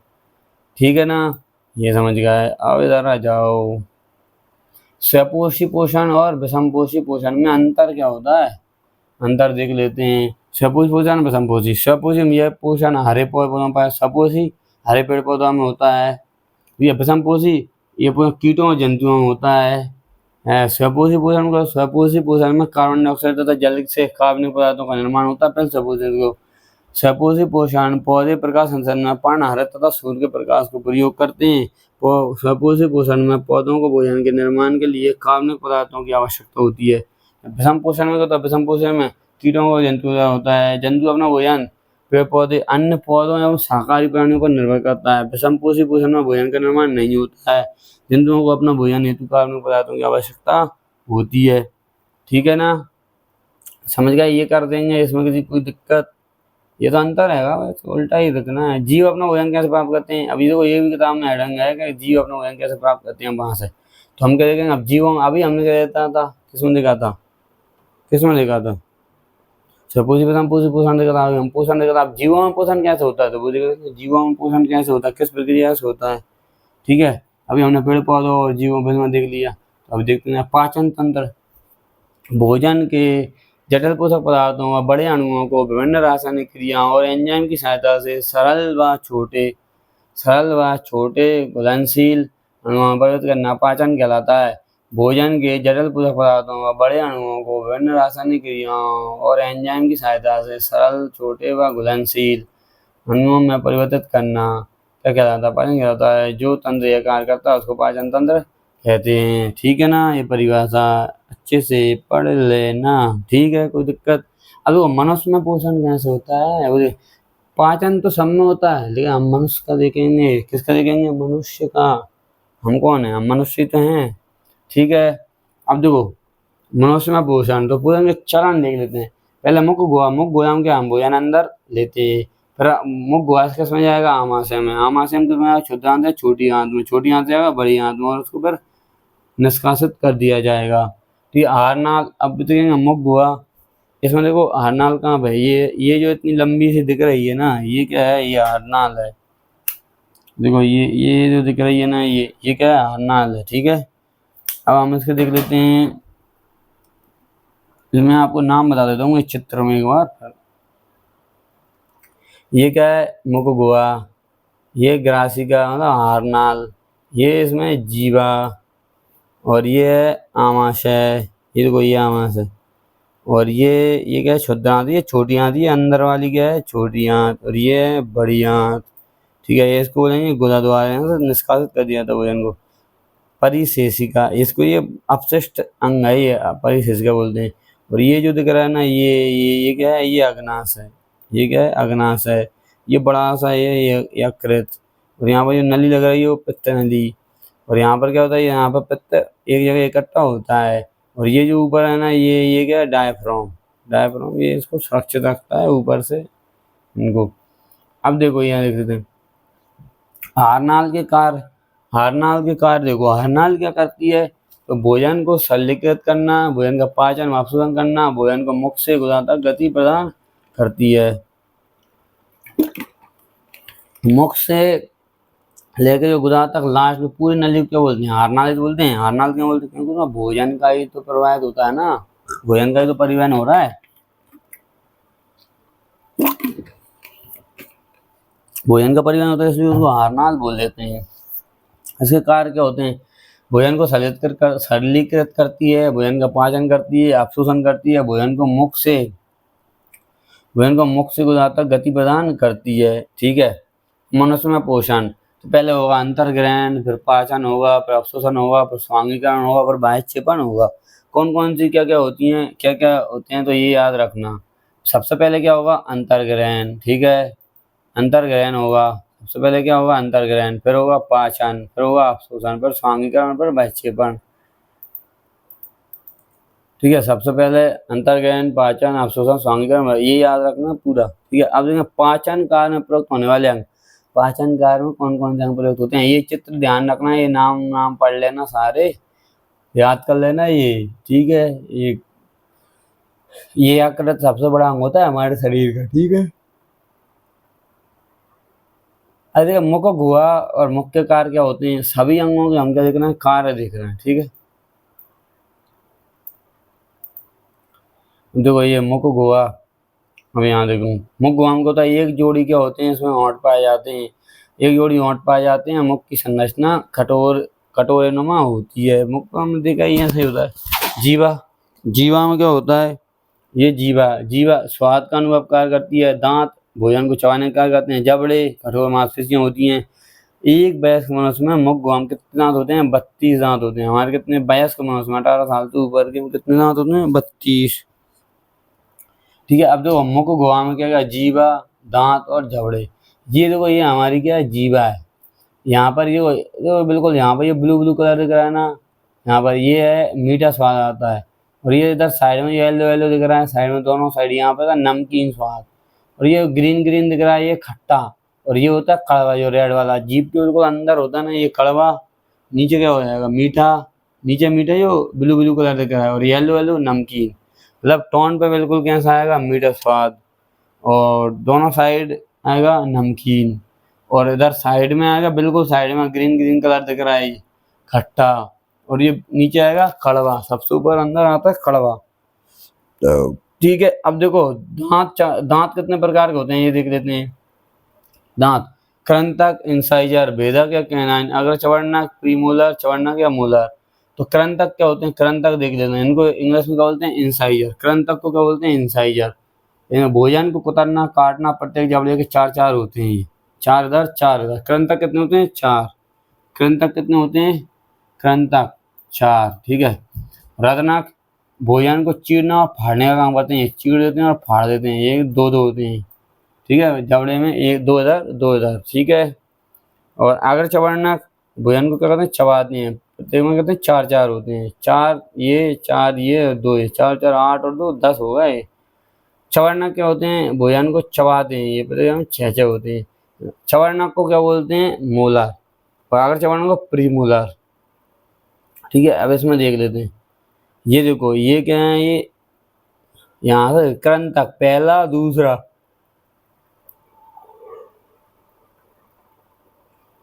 पहला दूसरा तीसरा और चौथा है। चौथे नंबर तक क्या है, कृंतक। मतलब नहीं, दो पहले और दूसरे क्या आएंगे, कृंतक कितने, चार होते हैं ना। तो एक, ये और ये कितने हो गए, चार। चार ये हो गए कृंतक। और फिर अगले चार, अगले दो आएंगे क्या, रत्नक। अगले दो, एक ये और ये क्या आ गए रदनाक, और फिर आएंगे ये अगर चवन्नाक और ये चवन्नाक, ठीक है ना। भोजन को चबाने वाले कितने होते हैं 6, 1 2 3 4, अरे इसमें तो बहुत कम दिए हैं, 6 होते हैं, 6 इधर होते हैं यहाँ पर और 6 इधर होती हैं। ये दांतों को निकालने के बाद ये स्थिति ऐसी होती है, ठीक है, निकल जाते हैं तो ये ऐसी डालें होती हैं। अब देखो मनुष्य के दांतों की निम्न विशेषताएं क्या होती हैं, तो मनुष्य के दांत क्या होते हैं गर्तदंती होते हैं, गर्तदंती। मनुष्य के दांत गर्दंती होते हैं, अर्थात दांत जबड़े या मसूड़े के सांचे में फिटे रहते हैं। गर्दंती मतलब अंदर घुसे रहते हैं, ठीक है। दांत कैसे होते हैं गर्दंती, अंदर रहते हैं। मनुष्य के दांत द्विवार दंती होते हैं, अर्थात जीवन काल में 2 बार आते हैं। जीवन काल में कितनी बार 2 बार आते हैं। द्विवार दंती कैसे होते हैं, द्विवार दंती जीवन काल में अपने 2 बार आते हैं। 2 बार मतलब एक बार दूध के दांत फिर वापस से आ जाते हैं, शुरू में तो होते नहीं है। मनुष्य के दांत विषमदंती होते हैं, कुछ दांत विषमदंती होते हैं, कुछ बार द्विवादंती होते हैं। अब देखो दंत क्षरण ये हमने देख लिया, ये पॉइंट याद रहेंगे दांत कैसे कैसे होते हैं, ठीक है। अब देखो विषमदंती का मतलब विषम मतलब अलग अलग होते हैं, अलग अलग दांत होते हैं, ठीक है, एक जैसे सारे दांत नहीं होते। दंत क्षरण क्या होता है मुख में, दंत क्षरण क्या होता है हमारे दांत खराब हो जाते हैं, सड़ जाते हैं, तो दंत क्षरण होता क्या से वो देख लेते हैं। मुख में कार्बोहाइड्रेट का पाचन लार द्वारा शर्करा में होता है, जिस पर जीवाणु क्रिया करके अम्ल बनाते हैं, जिससे इनेमल का मृदुकरण होता है। अनेक जीवाणु खाद्य कणों के साथ मिलाकर दांतों पर चिपक कर दंत प्लाक बनाते हैं। दंत प्लाक का हो जाता है वो खराब हो जाता है, जो दांत को ढक लेता है। इसे ब्रश द्वारा नहीं हटाया गया तो मज्जा में पहुंचकर जलन पैदा करते हैं, इसका दंत क्षरण हो जाता है। मतलब ये सीधी सी बात ये है यार, ये मान लो दांत बना देता हूँ, ये ऐसा ऐसे, ये ऐसे दांत है। अब क्या होगा कि हम लोग क्या करते हैं मीठा खा लेते हैं। मीठा मतलब क्या है, मीठा मतलब कार्बोहाइड्रेट, ग्लूकोज और क्या कार्बोहाइड्रेट खा लेते हैं। अब मीठा क्या रहता है यहाँ पे चिपक फंस कर रह जाता है, ठीक है, रह जाता है। उस पर आ जाते हैं क्या बैक्टीरिया आ जाते हैं, जीवाणु आ जाते हैं, वो इसको खाते हैं और क्या स्रावित कर देते हैं अम्ल, दांत पे अम्ल निकाल देते हैं। अब देखो हमारे जो मुख का पीएच मान कितना होता है, हमारे मुख का पीएच मान होता है 5.5, मतलब इस यहाँ तक सुरक्षित रहता है। अगर इससे कम हो गया ना तो फिर हमारे दांत खराब होने लगते हैं, ठीक है। तो इसलिए हमको क्या करना है, हम क्या मंजन प्रयोग करते हैं। मंजन से क्या होता है क्षारीय प्रकृति का होता है। मंजन कैसे होता है क्षारीय होता है, क्षार हम लोग को क्या करता है उदासीन कर देता है, इसलिए मंजन करने से हमारे दांत खराब नहीं होते। रात भर अगर हम मीठा खाकर सो जाते हैं तो उस पर जो जीवाणु आते हैं वो हम लोग को सब कर देते हैं, और यहाँ पर हमारे दांतों सबसे ऊपर रहता है इनेमल रहता है। इनेमल जो है हमारे शरीर का सबसे मजबूत भाग होता है, सबसे ज़्यादा मजबूत भाग होता है इनेमल। लेकिन अम्ल के कारण ये भी क्षरित हो जाता है, इसका क्षरण हो जाता है और हमारे दांत खराब हो जाते हैं, ठीक है। इतना सा ही है, इसमें समझने के लिए कुछ नहीं है। जो क्या करते हैं जो बैक्टीरिया जीवाणु होते हैं ना वो अम्ल का स्त्रावन कर देते हैं हमारे दांतों में, मतलब वो क्या कर देते हैं वो पूर्ति कर देते हैं दांतों पे अम्ल की, तो अम्ल क्या हो जाता है हमारे दांतों को खराब कर देता है, ठीक है। दंत क्षरण समझ गए, इसमें कोई दिक्कत, ठीक है। अब ग्रसनी देख लेते हैं। ग्रसनी क्या होती है मुख गुहा का पिछला भाग कुप्पीनुमा आकार का होता है जो ग्रसनी कहलाता है। ग्रसनी आप फोटो में दिखाते हैं, भूल ही गए होंगे आप लोग इतनी जल्दी की ग्रसनी कहाँ थी। ये है गिरसी का और ये है ग्रसनी का, ठीक है। इसमें देख लेंगे आप चित्र में। अब देखो अब आगे बढ़ते हैं। ग्रास नली और ग्रास नाल या ग्रास नाल जहाँ से खाना जाता है, इस गले में जो ग्रास नाल होती है बक्ष गुहा से होती है, तनपुट तो उधर गुहा के आमाशय में खुलती है, ग्रास नली आमाशय में खुलती है। सांकरी पेश नली होती है 25 सेंटीमीटर लंबी होती है, ये यहाँ से यहाँ तक जो है 25 सेंटीमीटर लंबी होती है क्या ग्रास नली। श्लेष्मा ग्रंथि भोजन को लसलसा बनाती है, इसमें क्या होती है श्लेष्मा ग्रंथि होती है वो भोजन को चिपचिपा बना देती है। भोजन को क्रमान कुंचन गति, क्रमान कुंचन की ऐसी गति होती है ऐसी, मतलब पहले ये पतला होगा फिर ये ऐसे, इसके एक के बाद एक पतला पतला होता जाता है, इसको क्रमान कुंचन गति कहते हैं। अब देखो ग्रास नली के शीर्ष पर ऊतकों का एक पल्ला होता है, जिसे घाटी ढक्कन एपिग्लोटिस कहा जाता है। ग्रास नली जो होती है अभी मैंने फोटो में दिखाई थी आपको, उसमें क्या होता है ढक्कन होता है वो बंद हो जाता है, जिससे क्या होता है खाना ऊपर नहीं आता नली में। अगर ये खराब हो जाती है तो फिर ऊपर आ जाता है तो हमारी नली को जला देता है और छाले हो जाते हैं, पेट में दर्द और जलन होती है। अब आमाशय देख लेते हैं। आमाशय में होता है मुख से आमाशय तक भोजन कृषिका या ईसोफेगाई द्वारा क्रमानुसार कुंचन गति द्वारा ले जाया जाता है। यहाँ से ले जाया आमाशय की पेशीय भित्ति भोजन को अन्य पाचक रसों के साथ मिश्रित करने में सहायता करती है। आमाशय के भित्ति में उपस्थित जठर ग्रंथि हाइड्रोक्लोरिक अम्ल HCl प्रोटीन पाचक एंजाइम पेप्सिन तथा सेलिमा का स्त्रावन करती है। तो इसमें क्या होता है, जो हमारा आमाशय होता है ना, वो आमाशय दिखा देंगे, ये आमाशय, ये कृषिका, यहाँ से अंदर भोजन चला गया, ये जठर रस फंडस जठर निर्गम, इसमें क्या होता है HCl अम्ल निकलता है। कौन सा अम्ल? HCl हाइड्रोक्लोरिक अम्ल। आमाशय में कौन सा निकलता है? HCl हाइड्रोक्लोरिक अम्ल। ये क्या करता है, हमारे भोजन में भोजन के पाचन में सहायता करता है। जो भी हानिकारक जीवाणु हो जाते हैं उनको मारने का काम भी करता है, क्योंकि अम्ल है और ये बहुत ज़्यादा खट्टा होता है, इसलिए हानिकारक जीवाणुओं को मार देता है। ठीक है, और ये भोजन के पाचन में सहायता भी करता है। ठीक है, और अब आप सोच रहे होंगे सर ये बताओ ये इतना हानिकारक होता है तो ये आमाशय की जो परत है इसको जला क्यों नहीं देता?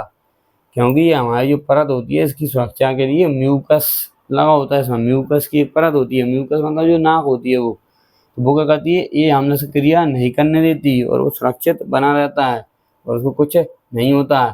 तो आमाशय में क्या, आमाशय को देख लेते हैं एक बार मुंह से आमाशय तक, आमाशय को एक बार देख लेते हैं मुंह से आमाशय तक भोजन कृषिका या ईसोफेगाई द्वारा क्रमानुकुंचन गति द्वारा ले जाया जाता है। आमाशय की पेशीय भित्ति भोजन को अन्य पाचक रसों के साथ मिश्रित करने में सहायता करती है। आमाशय के भित्ति में उपस्थित जठर ग्रंथि, आमाशय की भित्ति होती है दीवार में, क्या होती है? जठर ग्रंथि होती है। जठर ग्रंथि क्या करती हैं?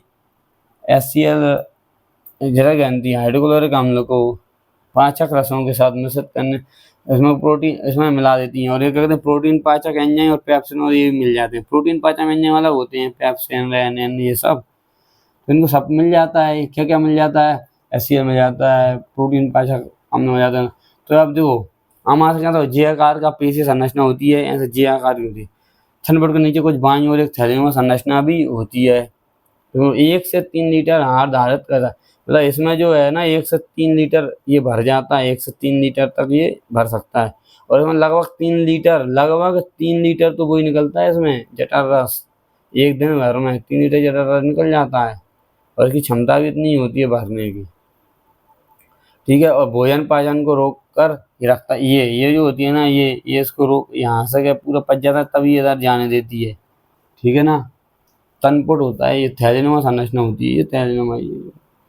अब जो आमाशय में भोजन लगभग 3 से 4 घंटे तक रहता है। हमारा जो आमाशय है इसमें भोजन कितना रहेगा? 3 से 4 घंटे तक रुकता है।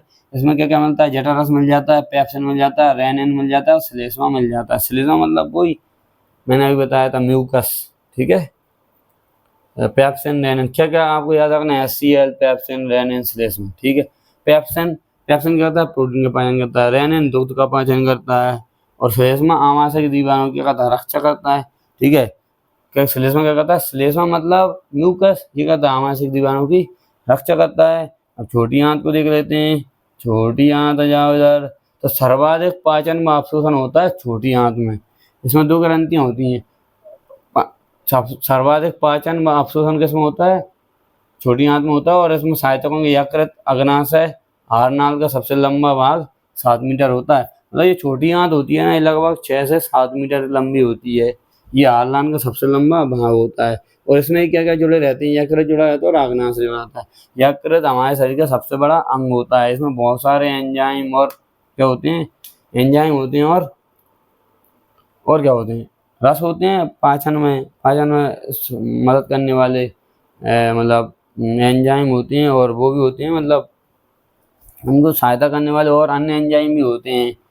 और ठीक है, और हार्मोन भी होते हैं, इसमें हार्मोन भी निकलते हैं। तो ये एक साथ बहुत सारे रसों को निकालने वाली ग्रंथि होती है। अग्नाशय ग्रंथि ये भी निकालती है।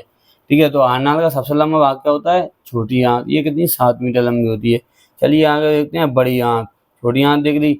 छोटी आंत जो है ना वो लंबी ज़्यादा होती है, बड़ी आंत मोटी ज़्यादा होती है। लेकिन छोटी आंत का मतलब ये नहीं कि वो छोटी हो, वो लगभग 22 से 23 फीट लंबी होती है छोटी आंत। ठीक है, बड़ी आंत देखो बृहद आंत बोलते हैं उसको, बड़ी आंत। कुछ विशेष जीवाणु पाए जाते हैं इसमें, बड़ी आंत में कुछ विशेष जीवाणु पाए जाते हैं। छोटी आंत से शेष बचे अपचित भोजन को किण्वन द्वारा के द्वारा सरलीकृत कर पाचन में मदद करते हैं। तो हमारी बड़ी आंत में होते हैं कुछ बैक्टीरिया पाए जाते हैं जो हमारी पाचन में सुविधा करते हैं। और कौन सी क्रिया करते हैं? क्लवन के द्वारा करते हैं बैक्टीरिया, ठीक है। छोटी आंत में बैक्टीरिया नहीं होते। इसमें पाचन क्रिया नहीं होती है, केवल जल व खनिज लवणों का अपशोषण होता है। अपचित भोजन मल द्वार के द्वारा बाहर निकाल दिया जाता है। बड़ी आंत पाचन का कार्य नहीं करती। ये क्या करती है? खनिज लवण और जल का अपशोषण करती है, खनिज लवण का अपशोषण करती है और अपचित भोजन को बाहर निकाल दिया जाता है। और क्या करती है? क्लवन भी होता है इसमें, वो बच जाता है, उसको क्लवन कर देता है। पाचन ग्रंथियां कौन कौन होती हैं? एक तो लार ग्रंथि मुंह में ही होती है, यहीं से शुरुआत हो जाती है पाचन की, हमारे मुंह से ही पाचन की शुरुआत हो जाती है। तो मनुष्य में 3 जोड़ी लार ग्रंथियां पाई जाती हैं। लार की प्रकृति हल्की अम्लीय होती है।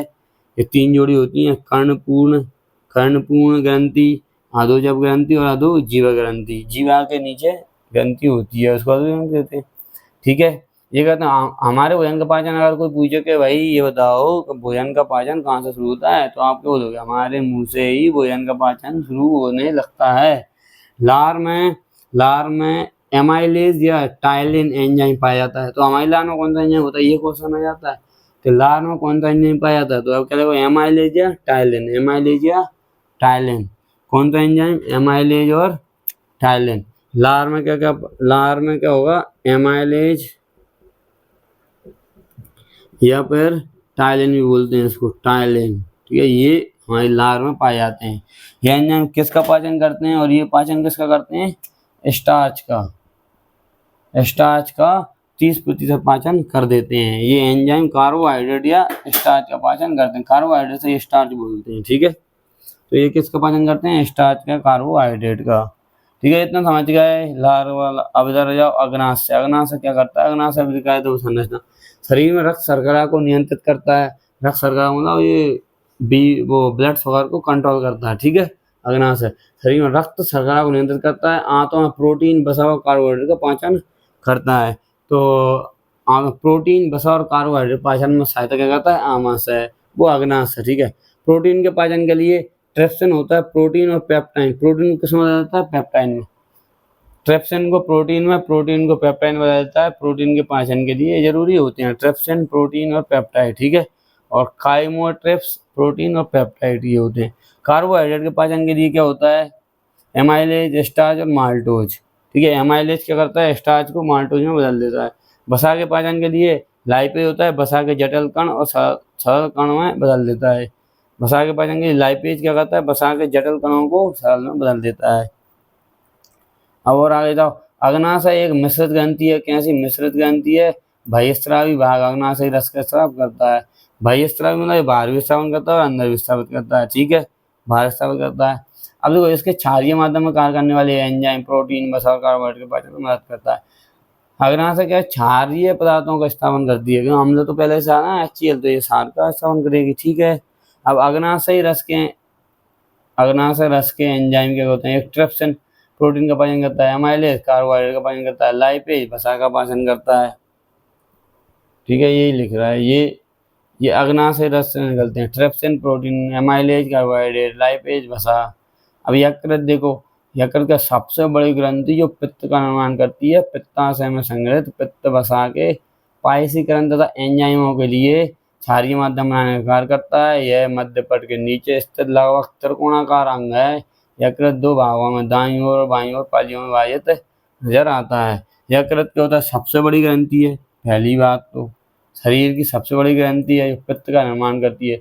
शरीर की सबसे बड़ी ग्रंथि कौन है? यकृत है, पित्त का निर्माण करती है। पित्ताशय में संग्रहित पित्त वसा के पायसीकरण, ये क्या करती है? पायसीकरण और एंजाइमों के लिए क्षारीय माध्यम बनाने का कार्य करती है। पायसीकरण करती है और क्षारीय माध्यम बनाने का कार्य करती है। मध्यपट के नीचे स्थित त्रिकोणाकार अंग होती है, तीन गोटी होती है, 3 कोण का आकार होता है। यकृत 2 भागों में होता है, एक दायां और एक बायां पालियों में विभाजित होता है। यकृत अभी मैंने दिखाया था, यहाँ पे देखो चित्र में, देखो यकृत, आजा ये रहा देखो कितना बड़ा अंग है ना ये यकृत, ठीक है, ये दिखा दिया। अब मैं ना आपको किताब दिखा देता हूँ। किताब में हमने क्या क्या पढ़ लिया किताब में से, तो वो मैं आपको दिखा देता हूँ। किताब में कहाँ कहाँ अंडरलाइन क्या क्या करना है वो आप किताब पढ़ सकते हैं, पढ़ के देख लेना। कोई दिक्कत हो तो कमेंट कर लेना। वैसे कोई दिक्कत आएगी नहीं, क्योंकि इसमें पर्याप्त मटेरियल दिया हुआ है, ठीक है। फिर भी मैं आपको बता देता हूँ। देखो ये किताब में आप देख सकते हैं, ये किताब में पढ़ लेना, ये पूरा ये पढ़ लेना, सजीव सजीव और निर्जीव ये पढ़ लिया हमने, इनमें अंतर देख लिया। और ये आप पढ़ के एक बार देख लेना, अगर कोई दिक्कत हो तो बता देना। वैसे कोई प्रॉब्लम आएगी नहीं इसमें, क्या प्रॉब्लम आएगी यार, कोई प्रॉब्लम नहीं आएगी इसमें, आप पढ़ ही सकते हैं। धीरे धीरे इसको पढ़ लेना किताब को, ठीक है ना। ये सब है जीवन के लिए आणविक गतियाँ, ये सब। ये अब देखो जैव प्रक्रम क्या होता है, तो जैव प्रक्रम क्या है, जीवों का अनुसंधान का निरंतर होना चाहिए, ये पूरा आप पढ़ लेना। जैव प्रक्रम क्या होता है, सभी प्रक्रम जो समुद्र रूप अनुसंधान का करते हैं ये वही है, तो इसमें कोई दिक्कत नहीं है, आप पढ़ लेना। ये सभी प्रक्रम समुद्र रूप अनुसंधान का करते हैं, जैव प्रक्रम कहलाते हैं, ठीक है। और ये अगर टूट फूट को रोकते हैं, अनुसंधान का प्रक्रम कहलाता है, ठीक है। ये आप इसको पढ़ लेना, ठीक है। और श्वसन इसमें पूरा दिया हुआ भी, और श्वसन आगे आएगा। तो ये किताब में तो, और इसमें क्वेश्चन है ये, इनके क्वेश्चन मैं आपको नोट से करा दूंगा, ठीक है। जो जो क्वेश्चन है, हमारे जैसे बहुकोषीय जीवों में ऑक्सीजन की आवश्यकता पूरी करने में विसरण क्यों अपर्याप्त है, इसके क्वेश्चन मैं अभी करा दूंगा। ये किताब आपको बता देता हूँ, इसके पीछे क्वेश्चन है। कोई वस्तु सजीव है, इसका निर्धारण करने के लिए हम किस किस मापदंड का उपयोग करेंगे, किस जीव द्वारा किन कच्ची सामग्रियों का उपयोग किया जाता है, जीव के अनुसंधान के लिए आप किन प्रक्रियाओं को आवश्यक मानेंगे। ये क्वेश्चन मैं अभी थोड़ी देर बाद आपको बता देता हूँ, ठीक है। पहले ये देख लेते हैं पोषण, ये हमने पढ़ लिया। हम टहलते हैं साइकिल तो भोजन का होता है, सजीव अपना भोजन कैसे प्राप्त करते हैं ये भी हमने देख लिया, ठीक है। ये किताब पढ़ लेना आप, ये पढ़ लेना सपोषी पोषण। और ये देखो ये चित्र है, ये पूरा ये किताब में देख लेना, इसमें कोई दिक्कत हो तो बता। देखो ये फॉर्मूला है, ये वही हमने देखा था, ये CO2, और ये पूरा, ठीक है। और ये क्लोरोफिल द्वारा प्रकाश ऊर्जा को अवशोषित करना, प्रकाश ऊर्जा को रासायनिक ऊर्जा में रूपांतर करना तथा जलन मुक्त हाइड्रोजन तथा ऑक्सीजन अपघटित करना, कार्बन डाइऑक्साइड का अपचयन करना, ये सब आप ये पढ़ लेना, और इसमें आपको पूरा समझ में आ जाएगा, ठीक है। एक बार जो नोट से आपने पढ़ लिया वो, ये क्रियाकलाप हैं। और ये भी मैंने आपको बताया था, ये पूरा चित्र में, ठीक है। ये पूरा ये पढ़ लेना, ये पढ़ लेना, ये पढ़ लेना। ये किताब से आप पढ़ लो और उसमें अंडरलाइन कर लो नोट से, ठीक है। और ये पूरा ये यहाँ तक पढ़ना, ये पढ़ना। विषम पोषी पोषण क्या होता है ये पढ़ना, विषम पोषी पोषण और स्वपोषी पोषण, ये पूरा पढ़ना है। इसमें उदाहरण दिए होंगे, देखो फफूंदी, ईस्ट, मशरूम। मशरूम का मैंने फोटो दिखाया था, वो मशरूम का गोल गोल जो छाते जैसा होता है। ईस्ट एक जीवाणु होता है, ठीक है। और ये मैंने आपको बता ही दिया था, ये पूरा अमीबा का पूरा बता दिया था, ये तो बता दिया ना। और ये पूरा पढ़ लेना, ठीक है। और जीव अपना पोषण कैसे करते हैं, तो ये भी आप हम लोगों ने पढ़ लिया, ये देख लिया। मनुष्य में पोषण ये हमने देख लिया। ये देखो ये मुख से बताता है, प्रसृति की लंबी नली होती है हारनाल, ये हमने देखा था ना ये। तो ये इस तरीके से आप अंडरलाइन कर लेना पेंसिल से, ठीक है। ये देख लेना। और ये चित्र मैंने आपको इसमें सब कुछ दिखा दिया चित्र में। ये देखो ये आमाशय है, ये देखो ये क्या है, ये क्या है, देखो ये इसको थोड़ा पतला कर लेते हैं। देखो ये देखो ये क्या है, ये पित्ताशय है, पित्त नदी यकृत है ना, ये वाला, ये क्या है, पित्ताशय पित्त, ठीक है। तो इतना आप समझ गए। और ये आमाशय, ये पूरा ये क्या है, आमाशय है। और ये छोटी आंत है, ये बड़ी आंत है। तो ये मैंने आपको दिखाई दिया, इसमें कोई दिक्कत होनी नहीं चाहिए। और लार और ये सब आप पढ़ लेना, और आपको पूरा समझ में आ जाएगा, ठीक है ना। और अगर दिक्कत होगी तो मैं आपको एक बार यहाँ से पढ़ के बता दूंगा, कोई दिक्कत वाली बात नहीं है। आप कमेंट कर देना, जो भी दिक्कत हो बता देना। वैसे आप क्लास में भी पढ़ते हो, उसमें भी दिक्कत नहीं। कार्बोहाइड्रेट, प्रोटीन, वसा, ये देखो ये पूरा पढ़ लेना आप, ठीक है। ट्रिप्सिन एंजाइम, ये मैंने अलग अलग करके आपको पूरा बता दिया। वसा के पाचन को क्या होता है, एमल्सीकृत करना। वसा के पाचन के लिए लाइपेज एंजाइम, ये नाम है एमल्सीकृत करना, ठीक है। प्रोटीन को अमीनो अम्ल और जटिल कार्बोहाइड्रेट ग्लूकोज तथा वसा में अम्ल के साथ ग्लिसरॉल में परिवर्तित कर देना। ये दंत क्षरण हमने देख लिया ये, और यहाँ तक हमने देख लिया। ये वाले क्वेश्चन बता देंगे स्वपोषी पोषण तथा विषमपोषी पोषण में क्या अंतर है, ये अंतर वो इसमें दिया ही है। और हम अब क्या अगले चैप्टर में हम अगले पार्ट हम करेंगे श्वसन पढ़ेंगे। तो मैं आपको क्वेश्चन आंसर दिखा देता हूँ, एक बार आपको ठीक है, तो ये है ना, ये वाले क्वेश्चन आंसर ये दिखा देता हूँ, ये वाले और वो वाले भी दिखा देता हूँ। ठीक है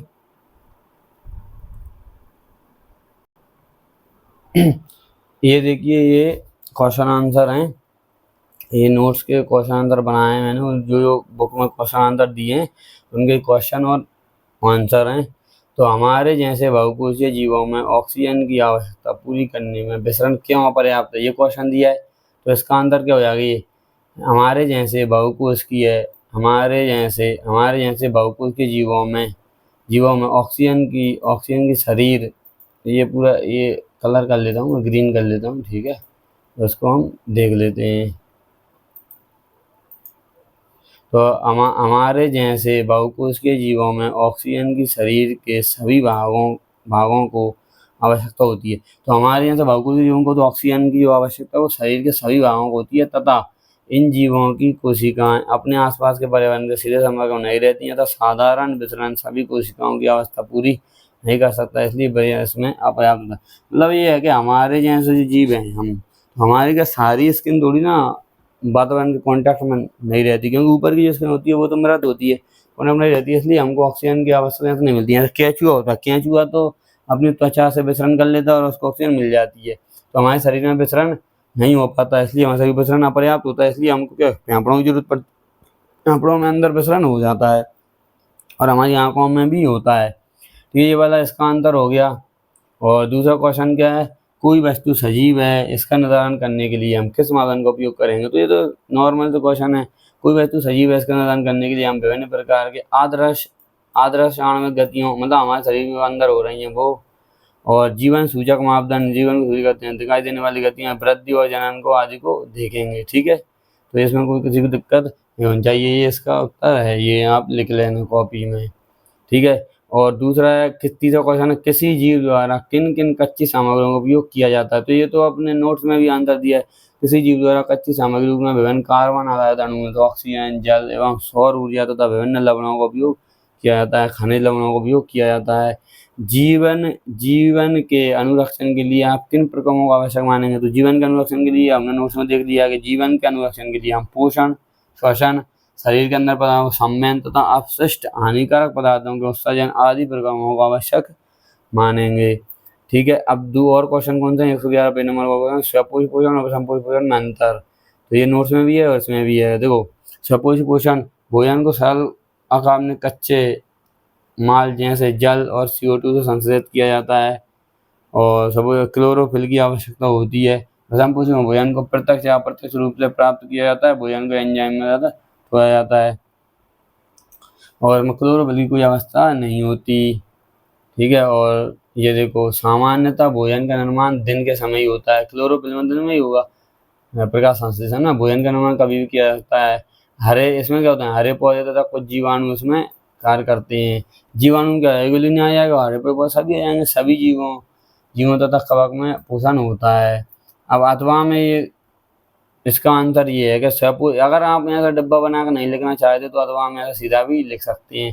तो स्वपोषी पोषण में, तो यहाँ डब्बा बनाकर नहीं लिखना, तो स्वपोषी पोषण में जीव बाहर से कार्बन डाइऑक्साइड एवं जल ग्रहण करके क्लोरोफिल एवं सौर प्रकाश की वस्तुएं प्रकाश संश्लेषण क्रिया द्वारा अपना भोजन स्वयं बनाते हैं, जबकि विषमपोषी भोजन जीव पता वही का वही लिखा है, उसमें तो आप पढ़ लेना, कोई दिक्कत नहीं है। प्रकाश संश्लेषण के लिए आवश्यक कच्ची सामग्री तो यही है। प्रकाश संश्लेषण के लिए पौधा जो रहता है जल मृदा से तथा कार्बन डाइऑक्साइड वायुमंडल से ऊर्जा प्रकाश से प्राप्त करता है, सौर ऊर्जा सूर्य प्राप्त करता है। हमारे आमाशय में अम्ल की भूमिका होती है। तो हमारे आमाशय में अम्ल भोजन के साथ आए हानिकारक जीवाणुओं को नष्ट करता है तथा माध्यम को अम्लीय बनाता है, जो पेप्सिन एंजाइम की क्रिया में सहायक होता है, लेकिन अधिक मात्रा में अम्लीयता में एसिडिटी पैदा करता है। तो एसिडिटी को अभी हम देखेंगे, एसिडिटी को नष्ट करने के लिए क्या एंटीसेटों का प्रयोग किया जाता है। तो पाचक एंजाइमों का क्या कार्य होता है, पाचक एंजाइमों का कार्य क्या होगा। तो पाचक एंजाइम जटिल कार्बनिक पदार्थों को सरल पदार्थों में परिवर्तित करने में सहायक होते हैं। ये कार्बोहाइड्रेट और ग्लूकोज में वसा को वसीय अम्लों तथा प्रोटीन को अमीनो अम्लों में परिवर्तित करके भोजन का पाचन करते हैं। ठीक है, ये आंसर लिख लोगे, इसमें कोई दिक्कत। अब देखो, पचे हुए भोजन को अपचरित करने के लिए क्षुद्रांत को कैसे अपचरित किया गया है। यहाँ देखो, क्षुद्रांत की भित्ति के क्षुद्रांत की भित्ति के आंतरिक स्तर पर अनेक अंगुली जैसी प्रवृत्त होती हैं, जिन्हें दीर्घरोम कहते हैं। ये अवशोषण का सतही क्षेत्रफल बढ़ा देती हैं तथा दीर्घरोमों में रुधिर वाहिकाओं की बहुतायत होती है, जो पचे हुए भोजन को अवशोषण कर देते हैं। इस प्रकार क्षुद्रांत को पचे हुए भोजन को अवशोषित करने के लिए अभिकल्पित किया जाता है। देखो ये क्या है, दीर्घरोम है। ये आमाशय में, वो उसमें आंत में, छोटी आंत में होती है, जिसे ये क्या कहते हैं, क्षेत्रफल बढ़ा देते हैं। ऐसे ये ऐसी होती है, देखो मैं दिखा देता हूँ आप लोगों को। दीर्घरोम ऐसा, ये हमारी आंत है, ये आंत अंदर नाद, तो ये क्या होती है, ऐसी और ऐसी ऐसी ये सतह होती हैं ऐसी। तो इससे क्या होता है, इससे ये क्षेत्रफल बढ़ जाता है इसका, तो भोजन आएगा वो यहाँ जाएगा, इस सतह से टकराएगा, फिर इससे ये तो गहरे गहरे हो गए ऐसे, जो भोजन आएगा ना, इससे क्या होगा, ये क्षेत्रफल बढ़ जाता है। फिर भी ये 6 से 7 लंबी होती है, फिर भी क्षेत्रफल बढ़ाने की जरूरत होती है हमको। ये देखो, ये ऐसा, ये होती है दीर्घरोम। ये क्या होती है, दीर्घरोम। दीर्घरोम और ये क्या करती हैं, इस सतह को क्षेत्रफल बढ़ा देती हैं। ये जो है, ये दीर्घरोम क्या करती हैं, इस क्षेत्रफल को बढ़ा देती हैं। इससे क्या होता है, अवशोषण ज़्यादा हो जाता है, हमारे शरीर में खाना का पाचन, भोजन का अवशोषण होता है। और ये दीर्घरोम के अंदर ये क्या होती हैं, ये होती हैं, देखो ये दीर्घरोम है, इसके अंदर ये लाल लाल और नीली नीली, ये क्या रक्त नलिकाएं हैं, यहाँ से रक्त में मिल जाता है जो भी आवश्यक सामग्री है पाचक। तो ये पूरा हो गया अपना, हमने नोट से चैप्टर देख लिया और किताब में आपको बता दिया क्या क्या पढ़ना है, ठीक है। और हमने से क्वेश्चन भी देख लिए, तो ये आप पढ़ लेना, देख लेना, समझ लेना। कोई दिक्कत हो तो इसमें कमेंट कर देना। उसके बाद इसका दूसरा पार्ट आएगा, वो देख लेना, और 3 पार्ट में ये ख़त्म हो जाएगा ये चैप्टर। तो अजय आराम आराम से देख लेना, कोई दिक्कत बात नहीं है। और वीडियो अच्छी लगे तो लाइक कर देना, सब्सक्राइब कर देना, और अपने मित्रों को बता देना ताकि वो भी पढ़ लें, ठीक है। धन्यवाद बच्चों।